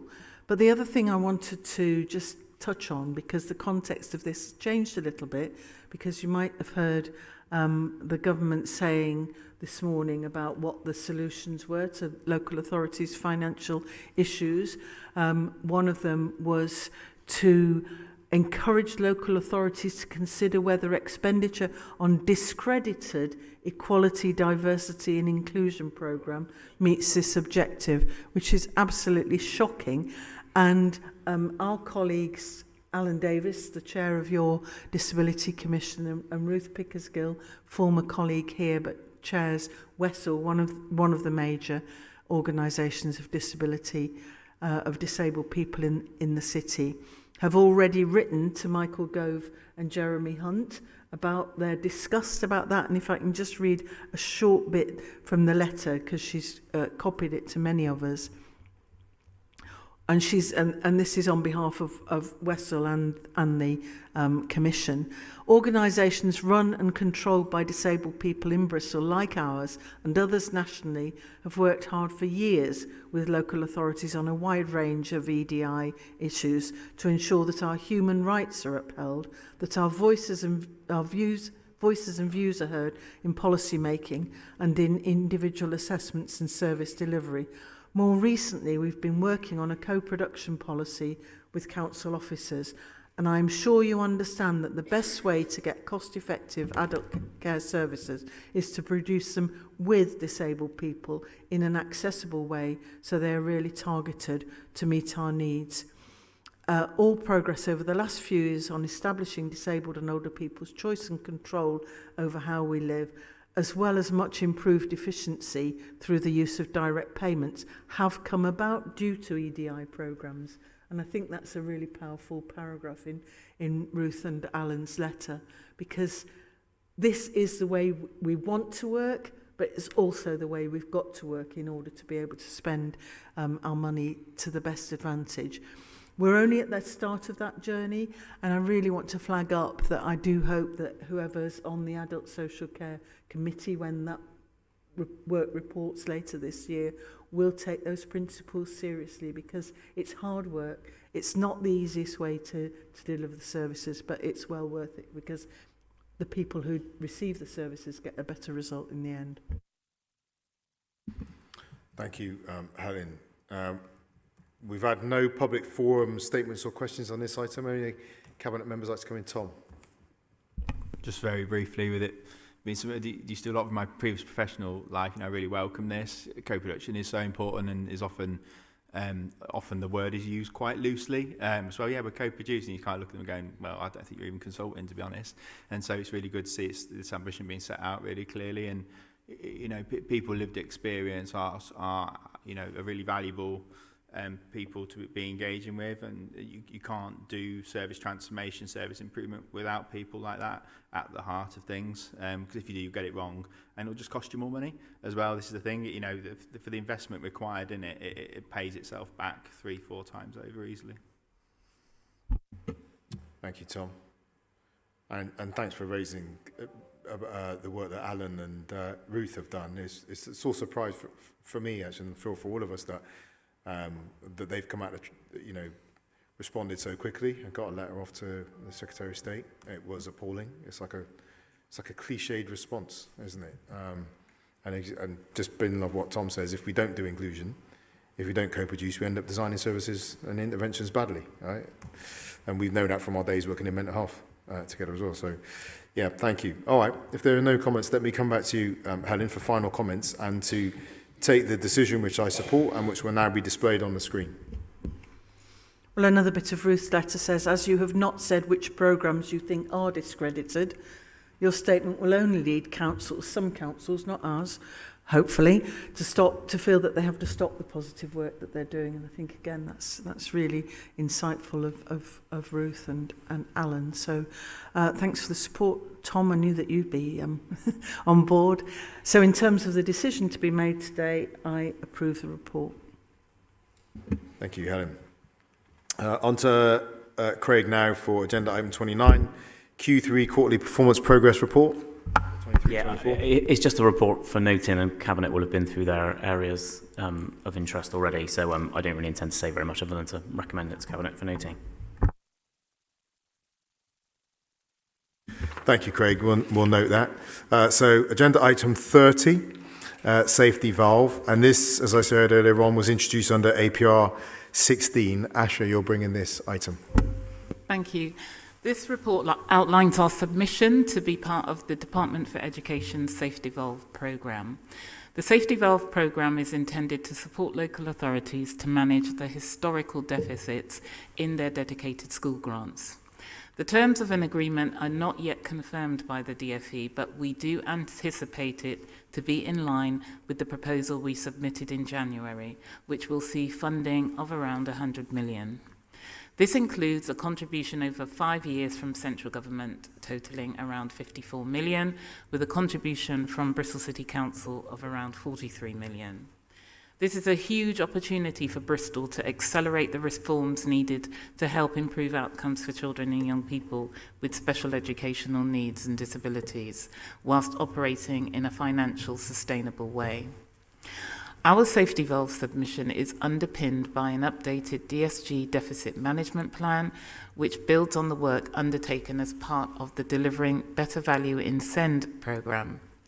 Our project plan, outlined in the DMP, which is Deficit Management Plan, is underpinned by the following 4 key strategic themes: sufficiency, ensuring that we have the right mix and level of provision to meet the needs of all children and young people when a specialist place is required; demand, creating a system where more children and young people with SEND can remain in mainstream provision for longer, by providing schools and early years settings with the support to strengthen practice and improve physical spaces; efficiency, designing an efficient and effective system, ensuring children and young people with SEND receive timely support and that schools receive the right level of funding to meet those needs; and finally, partnerships.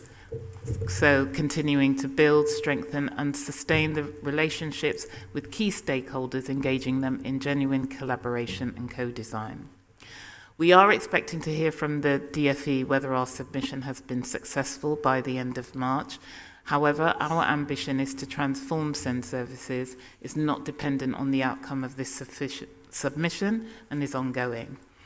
Bringing about the level of change outlined by the Safety Valve Agreement will require a whole city approach, which is why, as a key stakeholder, we are seeking agreement going forward. So we will update stakeholders about further opportunities, but this report is for...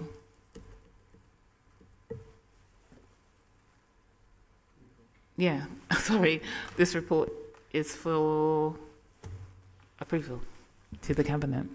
Thank you, Asha. So can I also just add that we have prior to this coming here today, we have been having discussions with the DfE ahead of this, so that's why we brought it today. Okay, thank you. We've had 5 public forum statements, so we'll give each person a minute. Tim, if you can help me keep track of that time. The first statement is from Joanna Booth.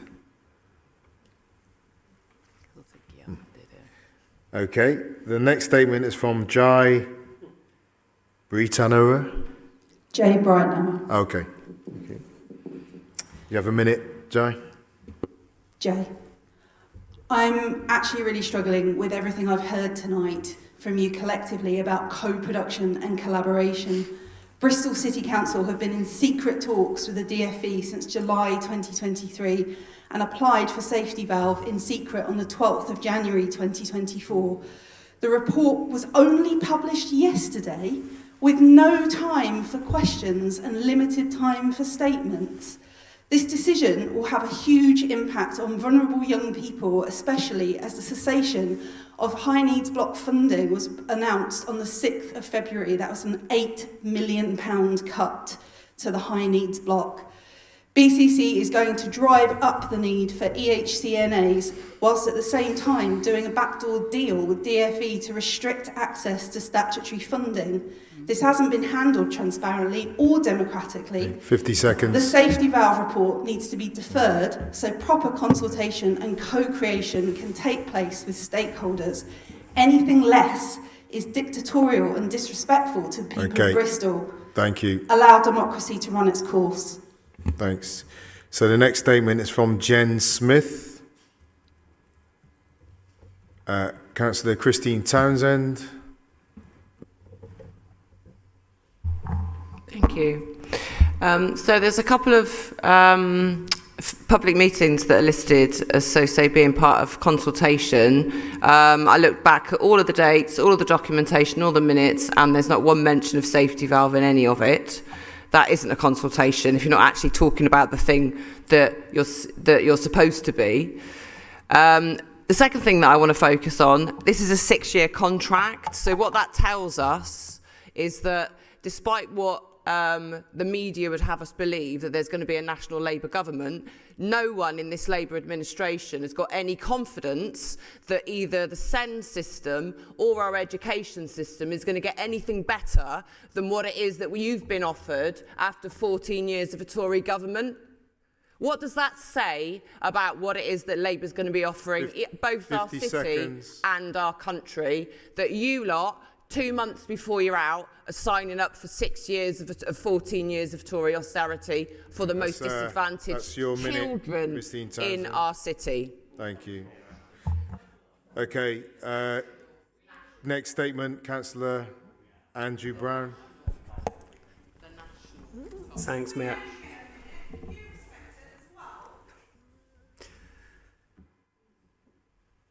Okay, Councillor Brown. Thank you. Yeah, I think we all accept it's, you know, the situation with the DSG is a difficult position and the actions required, and that this is probably the only realistic way forward for the council from a financial point of view, because there's no guarantee that anything better will come down the tracks in future. So my issue with this is the way it's been handled, and we've got to the point where it's been published at short notice, with a lack of public scrutiny and a lack of the chance for the public to have their say through the usual process of questions and statements.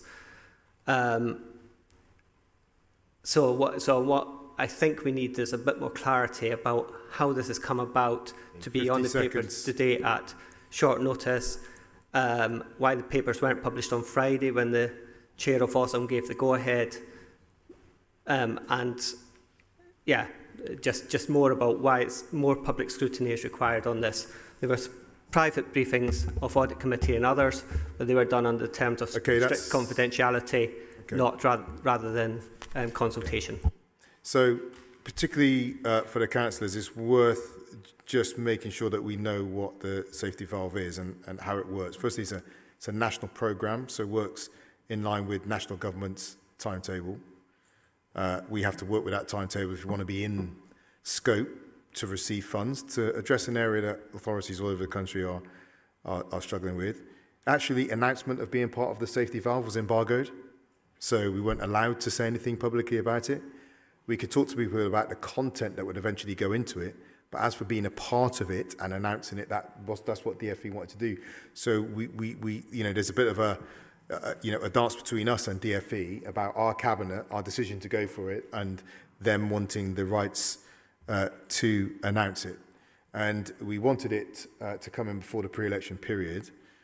One is to improve transparency in light of the schedule we're working with government, but also so that we actually were involved in the safety valve, and we couldn't miss out on this money that other local authorities are involved in. I think Lambeth is another one that's benefiting from the safety valve as well, which we urgently needed.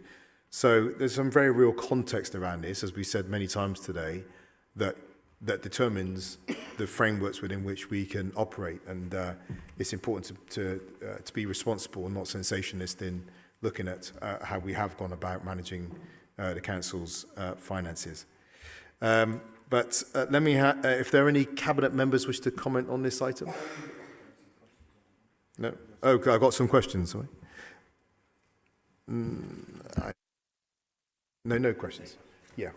Okay. So, any cabinet members wish to comment on this item before we go back to Asha? Okay. So, Asha, let me hand back to you to take the decision which I support and which will now be displayed on the screen. I just want to say that obviously I understand that people will have questions about all of this and what it will mean for us as a city. And so over the coming weeks, we will be offering further opportunities to hear about what those plans exist and answer any questions you may have.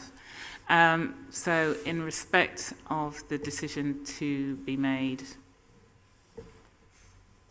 today, I approve the recommendations as set out in the report. Thank you.